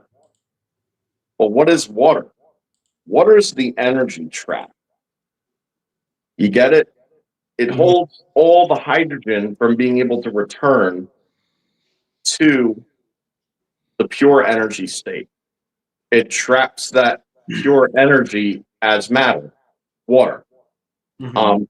So when you start building matter structure, and then you add the element of water, well, the water is then able to trap plasma, in such a way and energy, high energy potential. And if it's in relationship to that matter, the general matter, and then the water and the plasma, then that could very well be the constituent of life. It's, You know, it, and you see it all structure out, and then this is exactly what you're left with. yeah, you're drawing the same conclusions as this author. I did get a RAV to go in water. I sent it to you, Nathan, just because you mentioned it. Is that something that'd be interesting to talk about? Is the RAV that's in water? Yeah, hang on. Did you just send it? I sent it to you over this week, so maybe. And I send you a lot of stuff, Nathan. Sorry. No, it's okay. You know what? Hang on. I'll try to I think I find it. see it, but I'm gonna show Yeah, let's everybody talk about this. water. Just That's cool. You can show the one where it's orange inside the tube. yeah, I'll do that. I just want to show this one first because This I is a love this fail. picture. This is a This is big just failure. I love plasma. You know me. So when you send me something like this, I always get excited. I'm trying to get the RAV to get on the glass, and the glass would not work with me. So it just ended up a mess. I think that's just a proximity issue. You know, it's the anode's powerful enough to find the cathode without having to go through the glass, so that's what it's going to do. But you saw me massage glass to where I can get it saturated, so I can Yeah. do it. It's not getting saturated, and there's reasons, but oh, this one is one of my favorites, I think, because I'd love your opinion on this one. Is this the one where it breaks off into yellow? Oh, okay. So watch the bottom blue, how it just sort of sucks into nothing. Dude, that was so awesome. Hold on. I There's love that no, part. Sorry, I'm watching it on my big screen, which is delayed. Oh yeah, I've seen that happen before, by the way, and it is super strange. this is again, there's no, it's just a pan. There's no wire, cathode wire. The cathode is that water.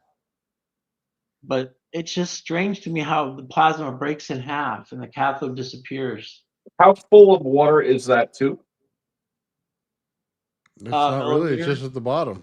Or no water in the tube, only water outside the tube. It's a millimeter water inside the tube. It's, Okay, yeah, I see it. All right. yeah.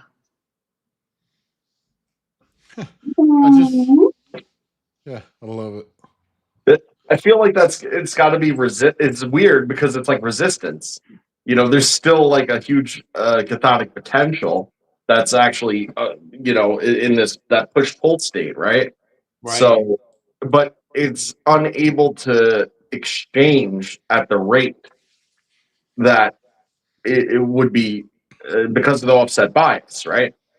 Well, there you go. So it was like there was still some monadic energy left for it to take in, but it was taking it in slower. That's Yeah. something like that. I don't know. It's very cool.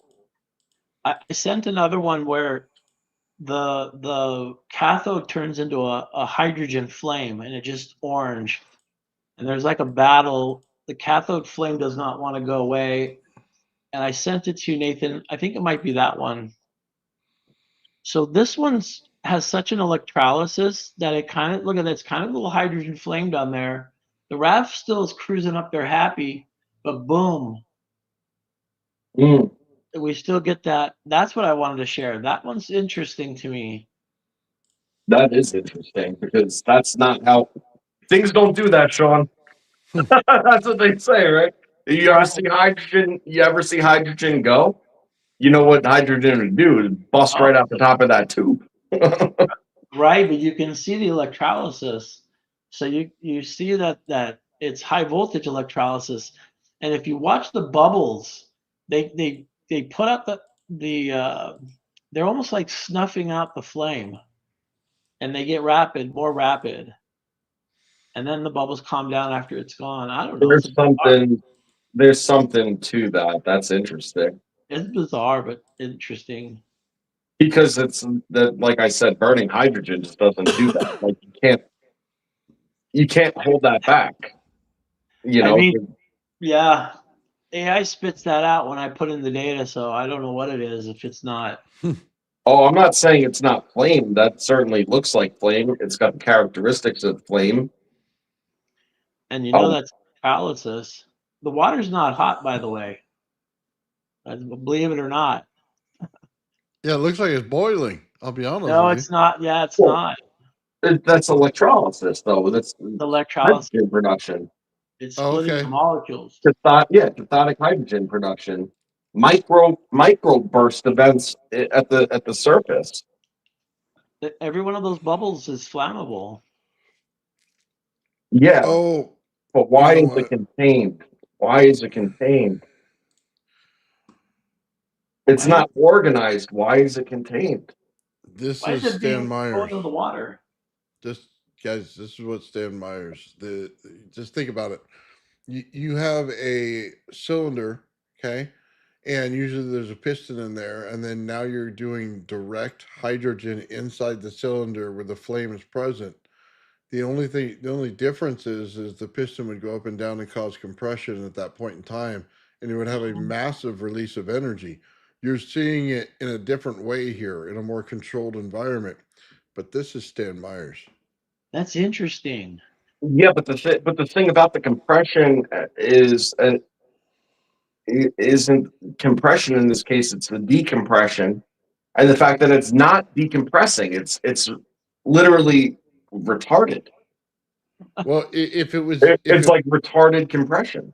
but if there was a piston in the top of it, and it would just fly out, you got a tremendous amount of pressure in there. Yeah, but the thing is, Nathan, with no piston in, and I don't disagree with if it was capped or if there was a piston in it, but at the same exact time, with nothing resisting, holding it back, it there's nothing that should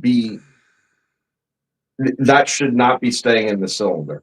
No, I understand, but what I'm saying is because you're pulling in air into the cylinder itself, okay, it's going to cause this reaction. That's why when it's open, it acts this way. But when it's closed, you still are going to get a tremendous amount of airflow in there. It'll suck in there right through the valve. So it'll still react this way. Dude, he would have a ton of compression in there in an instantaneous reaction. This is in slow-mo compared to what he was getting. Sean, Yeah. run the same experiment. All right. Huh. But just make something very, very simple, okay? Like a pin or a piece of wire, okay, attached to something ever so slightly smaller diameter than your tube. You don't want to make a bomb, okay? And just attach it to the top of the cylinder with a spring and a stop. That way it acts like a valve, okay? At And the see, top? yeah, do you see what I mean? So you have something that's able to, articulate up and down based on the change of the pressure. So, if, Yeah. right? So if it's combusting, it should go up. And once that's down, then it should suck down. And if you have a small gap or you put a valve or something, you don't have to put a valve. It doesn't have to be complicated. You just need to be able to capture most, not all of the pressure differential. You're not looking for pure, sealed piston combustion, Yeah. I can definitely try that. In one way though, I sent this. You guys showed this video last Friday where the plasma pulls the water inside the tube. Mm-hmm. Yep. If I were to put a cap on this, I probably will see the same thing. The water will be pulled into the tube if I put a cap on that. Now, it's worth testing, but that would be a guess of mine. Okay, Sean, look up Mhm. Stirling motor. I've What heard of it it. is, because I think that's if you started a RAV on the other side of the Stirling motor, it's basically kind of like a steam motor. Yeah, They it sell runs on little. heat. Mhm. They hold on. I have a picture. They sell little kits for it. Yes. So Yeah, here, it's a heat motor. I've seen them before. I think this goes with that. So Let me just. Oh, interesting. I don't know if everybody can see it on the right-hand side over here. Let's see if we can. Mm-hmm. Oh, that's a nice one too. Yeah, It's a one. I've had something like that before. It's like a mini steam engine. Yeah. So And it you runs see the on- connection, right? Yeah, I do. It has to do with pressure. It has to do with what's in the chamber, what's causing what's going on, Yeah, exactly. and we're talking about the RAV in the same uh, understanding right now. I think the two tie in. It would be an interesting concept to try. I think It you're would right. be because it proved the electric car like whole like how they debunk it and try to debunk it and stuff. If you could show that with the RAV, instantaneously it's back in play. Sounds like a Yeah. fun experiment. I needed an excuse to buy one, so thank you. I'm looking Very for the cool. one where we did the water RAV, Nathan. Okay, okay. Sorry, I'll bring that back up. Sorry if my microphone's low, guys. I'll figure that out. I must have hit something before. Yeah. Okay, Sorry. Aaron we- says a rotary Sterling is faster. Well, a Oh, rotary Sterling also might play more to the character, the natural characteristics of the rotational nature of these processes, right? So thank that you. might be interesting too. Yeah, thanks for the tip. I didn't know those were a okay. thing, but I think that's great. I'm looking to Nathan, just in case you can't find it. What are we looking for again? I'm sorry, I couldn't hear you.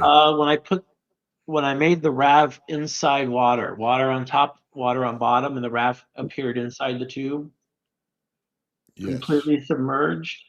It's one of my biggest That's not it. accomplishments, but yet I can't find it. It was a little while back. Hold on. It's at an angle. Yeah. I think that's it. Is that one's the one that draws in the water? That's a cool Yeah. one though. See how it pulls it in? Mm-hmm. That's what I think. If I put a cap on it, it would just suck all the water in. That's my theory. Yeah, I'm there with you. And it's that weird color that AI says is minute traces of hydrogen, ionized and then burned. But ionized, it would be a different color. I don't know why AI says it's hydrogen.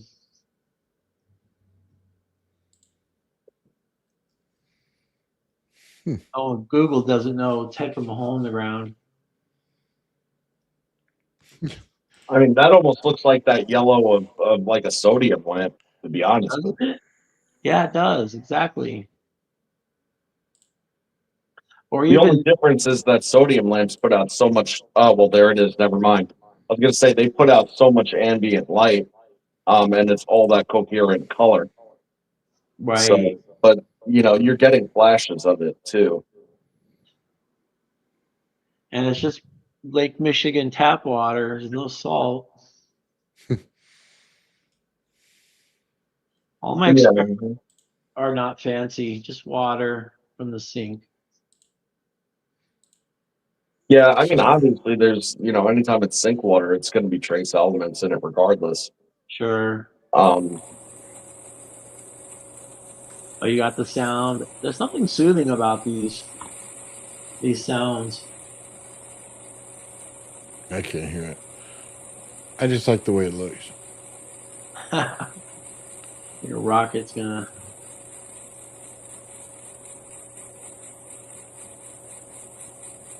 Yeah. Do you know what frequency it's running at, Sean? So it has a range because I haven't really focused on locking in, but it's always in that 95 kilohertz to 100 and probably 150 kilohertz. It's always in that range, and it's more in the middle. I'm giving you the extremes, but it's usually 100 kilohertz, 102, 104. What's interesting is you can add water, like a few drops of water, and you change the frequency. So it's a variable frequency control, which is interesting. Well, you can see it in the color of the plasma that you change the frequency. Yeah, exactly.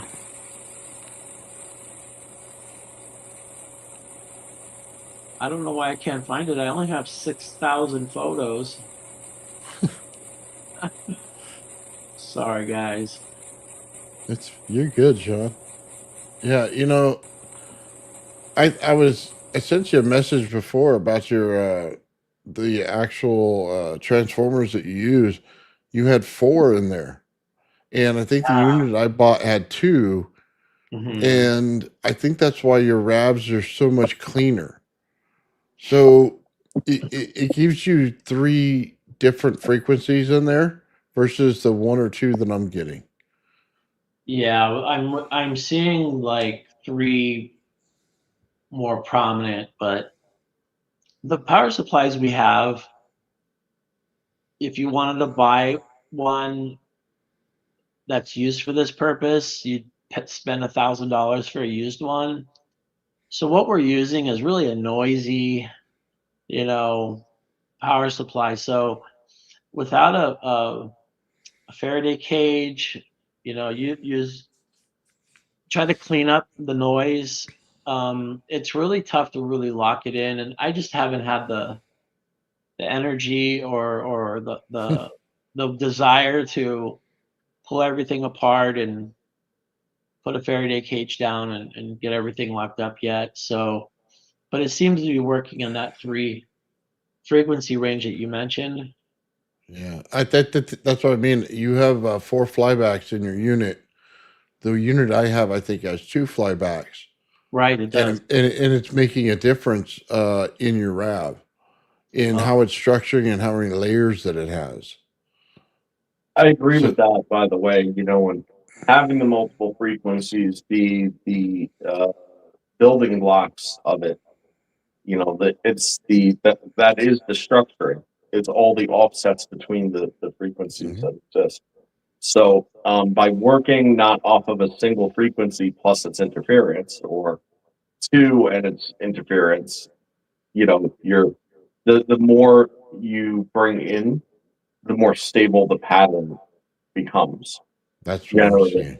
that Yeah, makes that's the way that I see it, at least. it makes sense, but I mean, we at least for what my setup, I'm working with DC. The frequency comes from the resonance of the RAV. Or it comes like we just saw there. It comes from the frequency of the flickering because it's a pulsing. So you have and it's not even an AC; it's a pulse DC. Mhm. So I'm not sure about Nathan's flyback because my flybacks are putting out a dirty DC. Yeah, but I No, mean, is it though always? Because it's like I've shown before, if you have that DC pulse, the question then becomes, is it right? Is it like transient and riding on an AC sine wave at any point? And just the realization that you could have something going in DC and have it ultimately form an AC, an AC signal, and then still have the DC riding behind it. Well, what happens is then the DC ends up riding the AC. It's something that Nathan and I had discussed at length on several well, occasions. I'll tell you what it is. You're getting a big displacement current between the two. Yes. It because of the way you're using your Tesla coil, Joe, with the inside and the outside, it really does act like a AC.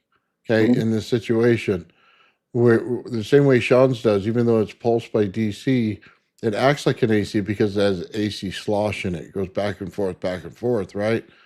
So that's kind of the thing you're doing with both of them. That's the relatable part. I mean, the setup to get there is both pulse DC to get to the next, to get to whatever you're getting. Mhm. And I think that's why you're seeing kind of the same operation going on in there. You're not seeing a one-sided displacement current. And that's what the AC was providing, because of the double diodes. You get it on one side only, either the positive or negative side instead of both. We're getting it on both. And So, these power supplies are precipitator electrostatic power supplies, so they have some circuitry and quality control that to keep it at least enough static DC so they could put it in these industrial precipitators. So, I mean, it's not like your typical flyback. One, because it's more made to have a static field, DC static field. Two, it has the current limiting circuit, which I believe is one of the key factors to having a very clean, a really nice RAV, because it manages current in a way to keep it stable, whereas a flyback power supply won't. right. And Yeah, so absolutely those are the right. two things. There's like that's an ingredient that I noticed that is a huge benefit for RAVs.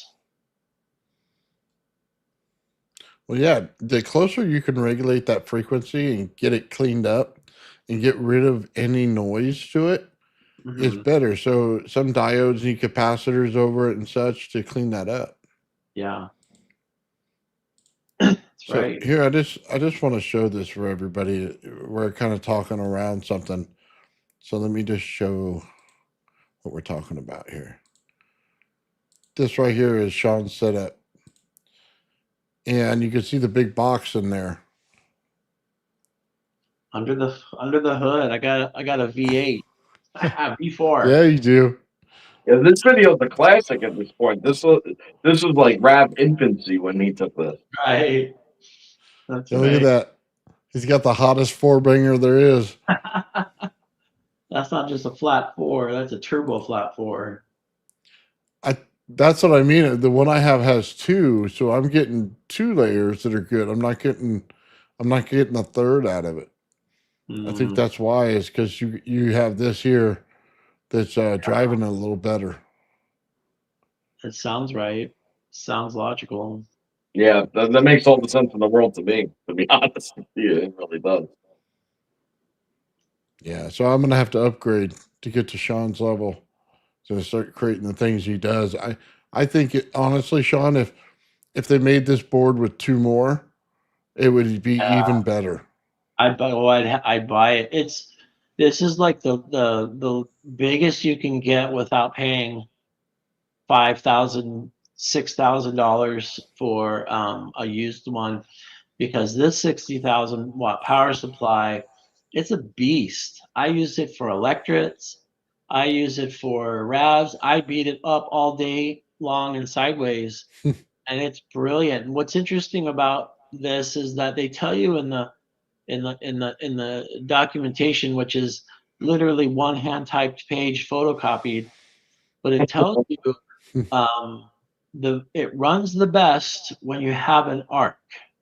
I've never heard of a power supply saying I run the best when there's arcs and sparks. Never. You always have to try to avoid them.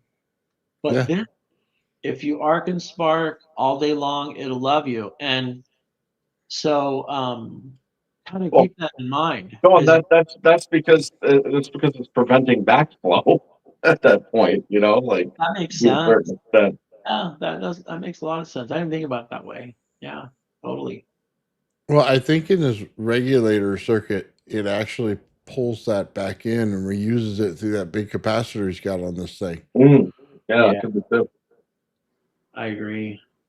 So you know what? I'm kind of curious about this. Now that I look at it some more, if you could just add more to it, because they're telling you where the drivers are. I'd have to look at the actual circuitry of it. Yeah. I tried doing 230s, like two of the ones that you have, Mhm. and I fried one. So that was the end of my testing.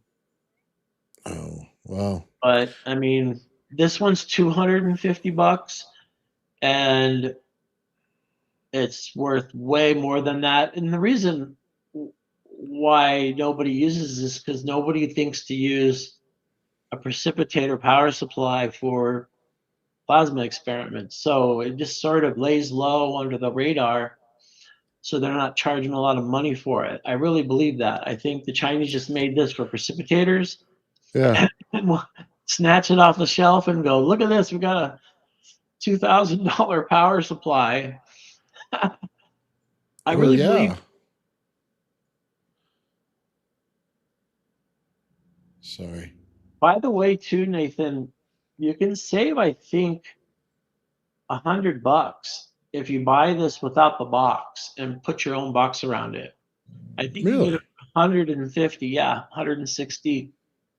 If you just Google precipitator power supply boards, I got this from AliExpress. So these four bangers here, you're only going to find them on AliExpress for a decent price. I mean, it might be different on Amazon now. I bought my other ones from Amazon, but Okay. Now I'm gonna have to look because I can 3D print a box. That's not hard. yeah, and you'll save over $100. So yeah, I mean, it needs cooling, so I mean, not a big deal. Put a fan, blows air across it, you're golden. Hmm. Yeah, and this, okay, so this is 60,000 volts. This, I've been hit by this about twice now in the most safest way you can be hit by it. And I still like shivers when I think about it. Ooh. So It'll do that. here's the thing. When you're running a big arc, let's say you want a 6-inch arc, what'll happen is it'll say forget you, and it will charge your whole desk with electrons. So when you go over to touch the box to turn it off, all those electrons on the desk, they go through you.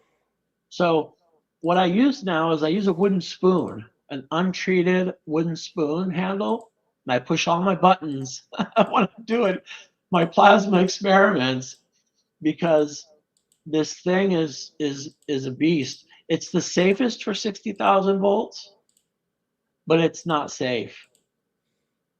That makes sense? Hmm. Yeah, it lights you up. Hey, Joe, can you do me a favor real quick? What you got? Can you send me the video of you zapping that book? I wanted to show Sean how you use that Tesla coil.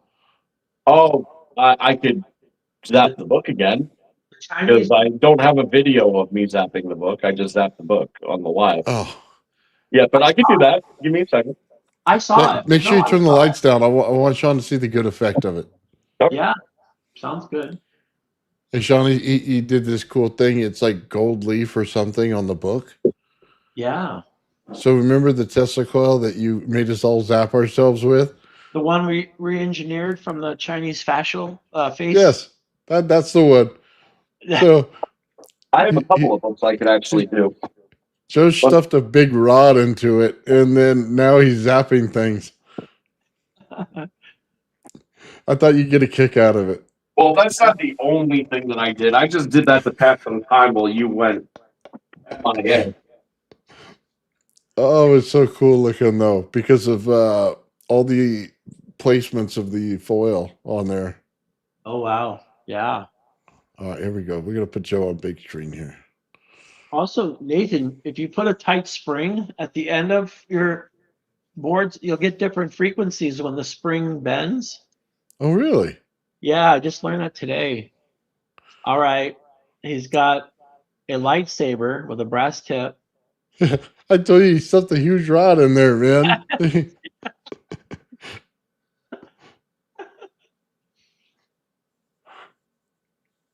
Oh, whoa. That is crazy.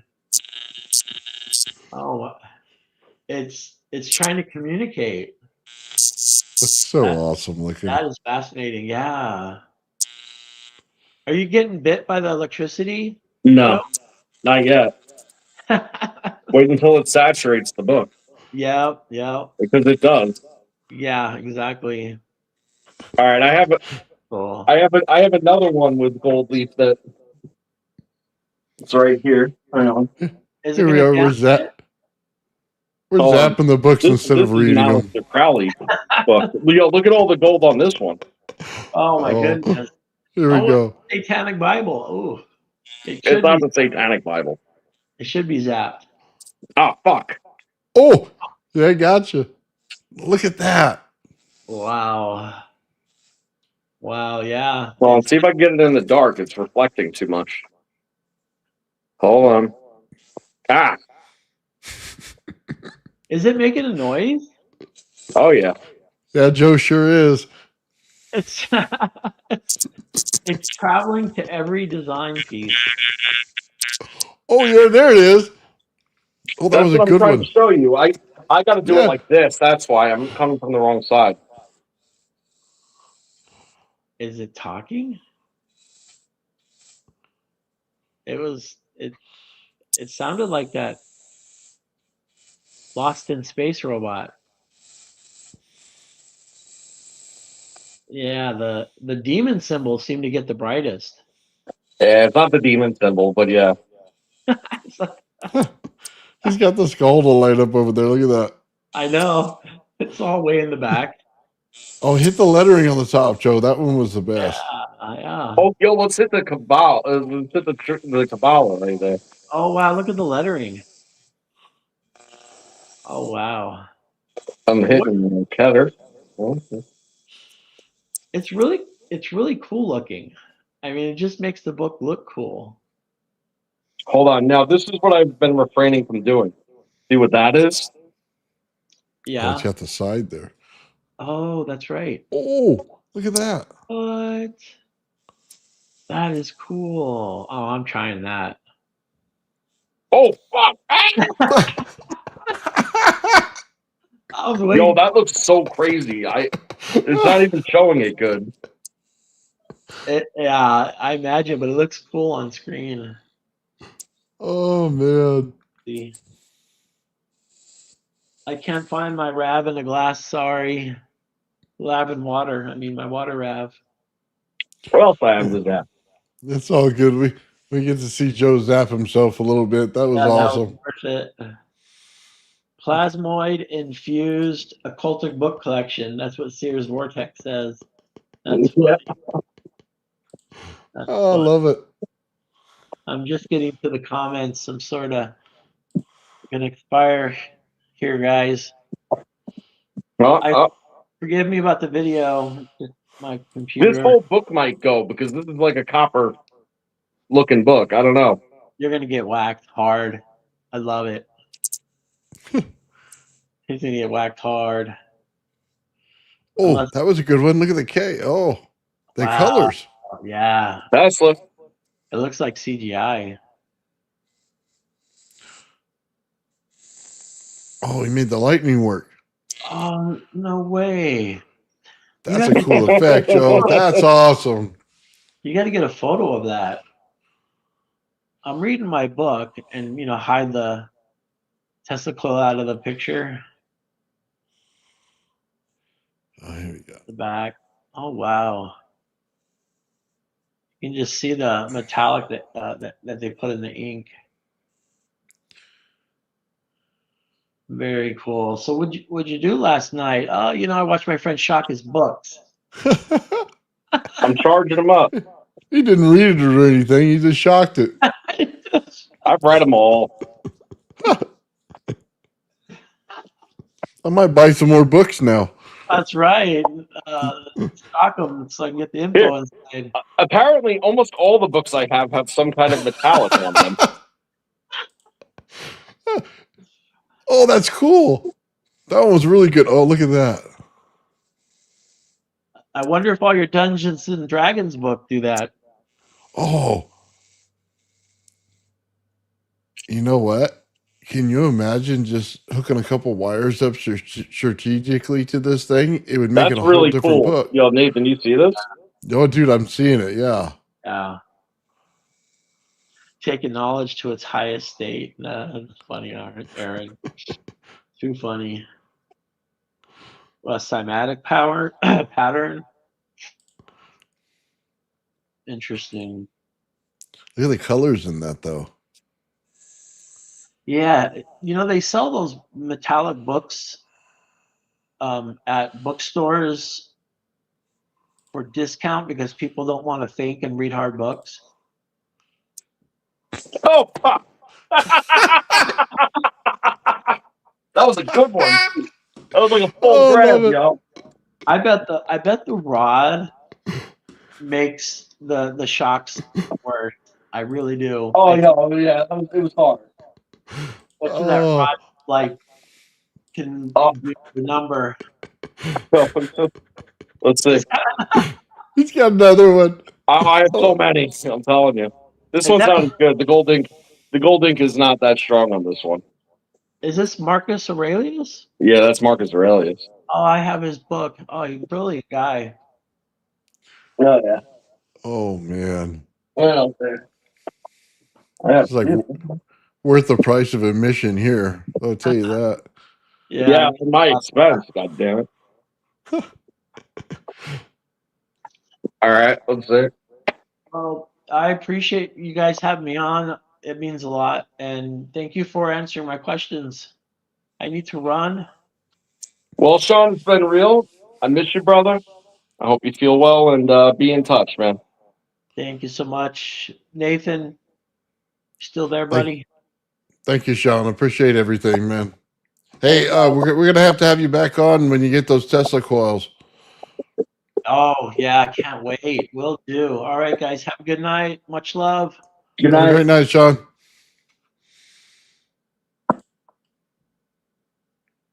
Oh man. All right, hold on. You got another one? Oh, dude, I told you I have so many. Yo, look at these patterns because it's all sacred geometry. Oh, look at that. Okay.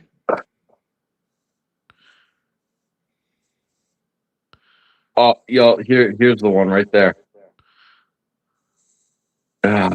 It's not getting it that good. If I could get that whole thing to charge up, that's the energy grid that we're always seeking, isn't it? Yeah. You know what? You're gonna have to just do these on. You know what I mean? Like videotape it from a distance, and we'll zoom it in and stuff. Make shorts out of it. It'd be awesome. Yep. I'll check it out. I mean, it's a little silly, but at the same time, it's pretty cool. Oh, dude, that's just fun. And especially when I hit myself. I know everybody's got to get a good kick out of that.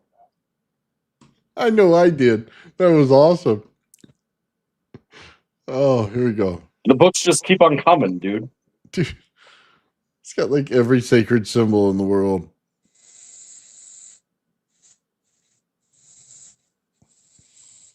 You know what?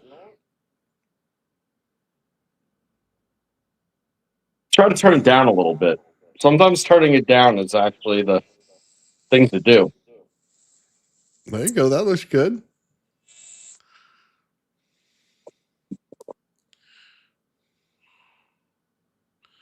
Oh, hold on. You hit the side and the front lit up a little bit. Really? Yeah, let's see that again.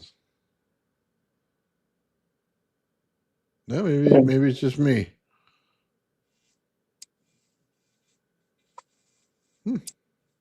I don't know, bro. The books just keep on coming and coming, and they all like seemingly have gold leaf. So I think I'm done for now. Oh man, that thing's Oh wait, addicting. hold on, one more thing. Look, I You have got this one beer more. Okay, label. here we go. I have a beer label, but look at this. Ooh, you're getting zapped. Oh You're yeah, so getting zapped. if I roll that up, it's a capacitor. Working Mylar is what it is. Oh, this is such a bad idea. Hold on, let's see if it. All right, it's not moving, so that's good. Oh, yo, it lights up the book underneath it. That's cool. Oh yeah, that's awesome.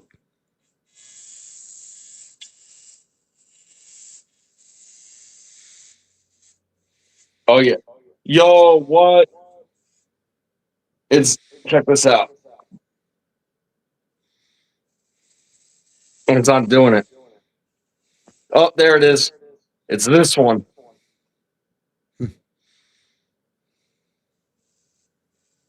It's lighting up the bottom of the book.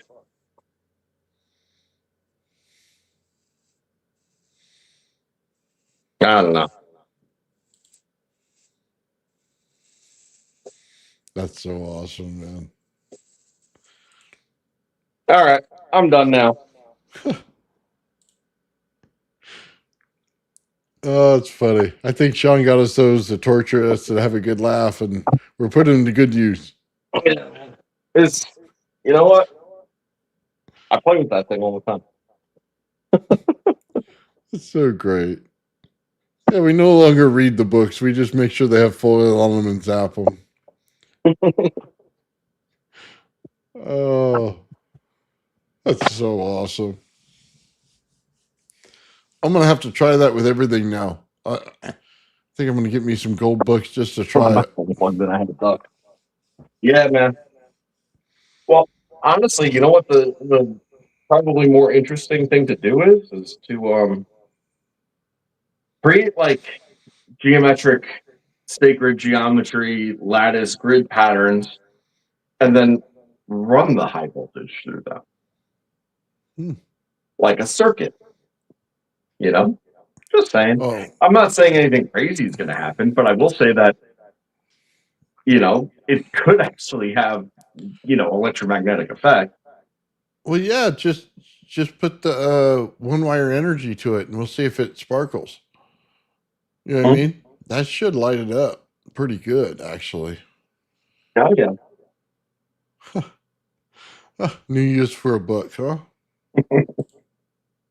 Well, I charged them all up. Now, Now you get now zapped it's all later. gonna come true. Just gonna run around in socks later and get zapped by his books.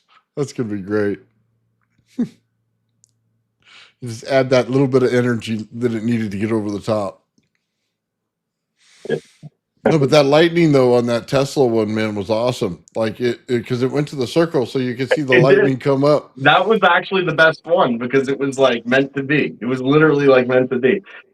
I could guarantee you nobody's ever done that before with that Oh, book. but you know Or what? probably just books in general. If you put a little splitter like a coat hanger on the top, you can get both sides at once, and then it would look. You know what I mean? Mhm. That would be awesome. Yeah.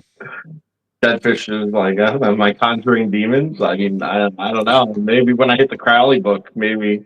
You never know. No, he didn't see Yeah. any spirits come out of him. That's for No. sure. Do I still have dark all my entities. fingers? The Philadelphia experiment. Yeah, I left all but my middle finger. You know, I left all but my middle finger in the Kabbalion, you know. Yeah, those things bite a little bit. A little shock in there. Oh yeah, it doesn't hurt too bad, but I'll tell you what, even if knowing that it could be coming at any time, it's still surprising no matter what. Yeah. So great. Oh man, that's so awesome, Joe. All right, man. It's been about 2 hours today, guys. We're about done, man. We zapped everything and looked at a bunch of cool stuff, and Sean hung out with us, man. It's been an awesome night, brother. Yeah, man, no, it's good, man. It's really nice to have Sean on, you know, when he's feeling up to it and see what he's up to. And that's the great thing about it is, you know, rather than just me and you talk about it and sit there and speculate and scratch our heads and wonder all the fine points, you know, the man himself is there to tell you exactly what is or isn't. So cool. But I Yeah. think that if there's a big takeaway from today's episode, you know, it's two things, you know. The first thing that we talked about being the those three lights at the bottom Yeah, of that tube. we'll check that out. I think that that's significant, you know, and I think that the other thing is just the curiosity of that hydrogen reaction because things don't do that. Nope. Yeah, no, like if you light hydrogen and it combusts and it's in a tube, it goes out the top, you know. And honestly, sometimes even if it's contained, even if it's open top, if there's enough of it, it'll still create enough compression and expansion to blow the tube up into pieces because it's just expanding that fast. So So there's think, nothing that should have kept it in that tube. let's just think about it this way. If you make a spark plug which is designed to spark, but you initialize it like it's a RAV, then you have a RAV in the chamber with that. It gives you the exact reaction you're looking for. I don't disagree. And when you brought up the steam motor, and then Aaron said about the rotary steam motor, which I'm sure it probably is a thing. I just wasn't aware of it, honestly. Yeah, adding the rotation into it, Mm-hmm. very, very smart thing to do. So if Sean was actually gonna, maybe try that out, I would definitely suggest looking into the rotational one. Yeah.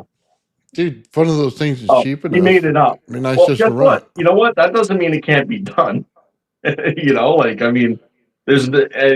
realistically, rotary engines work just like a piston does. It's just in a different configuration. So there's no reason that it couldn't exist. But whether or not it does, I guess since you made it up, I don't know. Well, I'm going to tell you right now, Stan Meyer's enthusiasts said they seen what Sean's doing there and understood what he was doing. I think they'd be very excited to make spark plugs that look like that and create RAVs inside of them. It may be an answer to, kind of what he was doing, breaking it down immediately, because that water was not under pressure yet. No. And it was having that reaction. I want to see how much more pressure with some bigger reaction is. Right. So with Stan Meyers now, that actually raises the question of and this is where we're weird compared to most people. See, most people have an idea and they figure out the means to their end and work on it, and then once that is achieved, that's good enough. You know what I mean? Like what that does though is sometimes blindside you to the implications of maybe what it is you're finding, right? So in like Stan Meyer's case, he could well have been using the RAV exactly as we describe it all along, but unknowingly and unwittingly to the overall implications, just simply because it works so well in his configuration. I don't know that that's the case, but frankly, I think that it holds a lot of water. Holds a lot of water. No, I 100% agree with that. And you consider the way they build engines today, there's one of these on top of every single one of them. There's like basically a flyback on top of every one of these cylinder chambers. It wouldn't be unheard of. That they knew exactly what they're doing and presetting the cathode and then running it and then bam. I mean, yeah, I think it's all coming in line right there. We're gonna have to do some more experiments with how a traditional spark plug works, it's only sparking one way. It's giving an anode just simply a place to go. So what happens when you put pressure up the other end? What happens when you put pressure on the other end? I mean, usually they use pretty high temperature materials like tungsten and things like that. I forget, they use one other very specific thing. But now, I mean, if you could actually get that to nucleate, right? Like then or just frankly put a medium in between it too. You could do that. Whatever the case is, I mean, there's no reason why an actual spark plug wouldn't work as. No, I'm there with you. For RAV generation. Yeah, Iridium, thank you, Deadfish. Much appreciated. That is exactly what I was. Well, things we're going to have to look into in the future. So, anyway, I want to give a shout out real quick to Gutters Pub. I want to say thank you for getting an Old Man Builds membership. And then I'll be on Traveling Fools later, man, hanging out. So I want to thank everybody for hanging out with us today. Thank Sean. Thank Joe for coming in. God, it's been an awesome night, man. I really appreciate it. And thank you, Joe, for pulling out the books and doing all that, man. It was awesome. Yeah, I'll take the shot for you any day, brother. Don't worry, I'll zap myself here in a couple of days. I plan on getting my lab up and running and doing live, so I'm going to get plenty of shocks myself. Awesome. Right on, guys. Have a great night. Peace and love. The old man built. The old man built. The old man built. The old man built. The old man builds is broken in the head. People not seeing reality has put them in the red. Where conscious and spirituality been stricken from the norm and replaced with the ignorance of basic magnetic form. The geometry of God keeps running through his head. That's what makes old man builds broken in the head.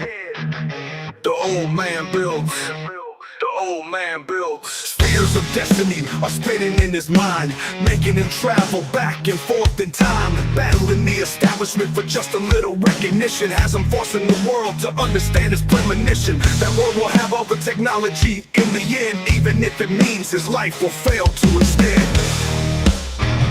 The old man builds. The old man builds. The old man builds. The old man builds.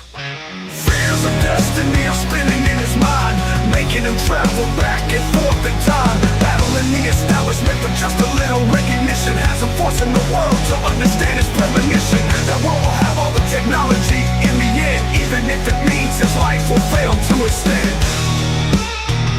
The old man builds. The old man builds.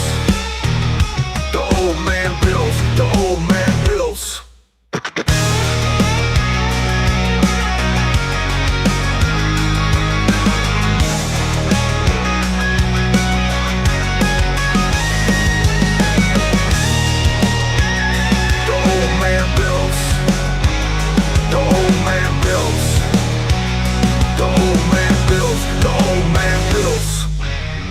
Fears of destiny are spinning in his mind, making him travel back and forth in time, battling the establishment for just a little recognition. Has him forcing the world to understand his premonition. That world will have all the technology in the end, even if it means his life will fail to extend. The old man builds.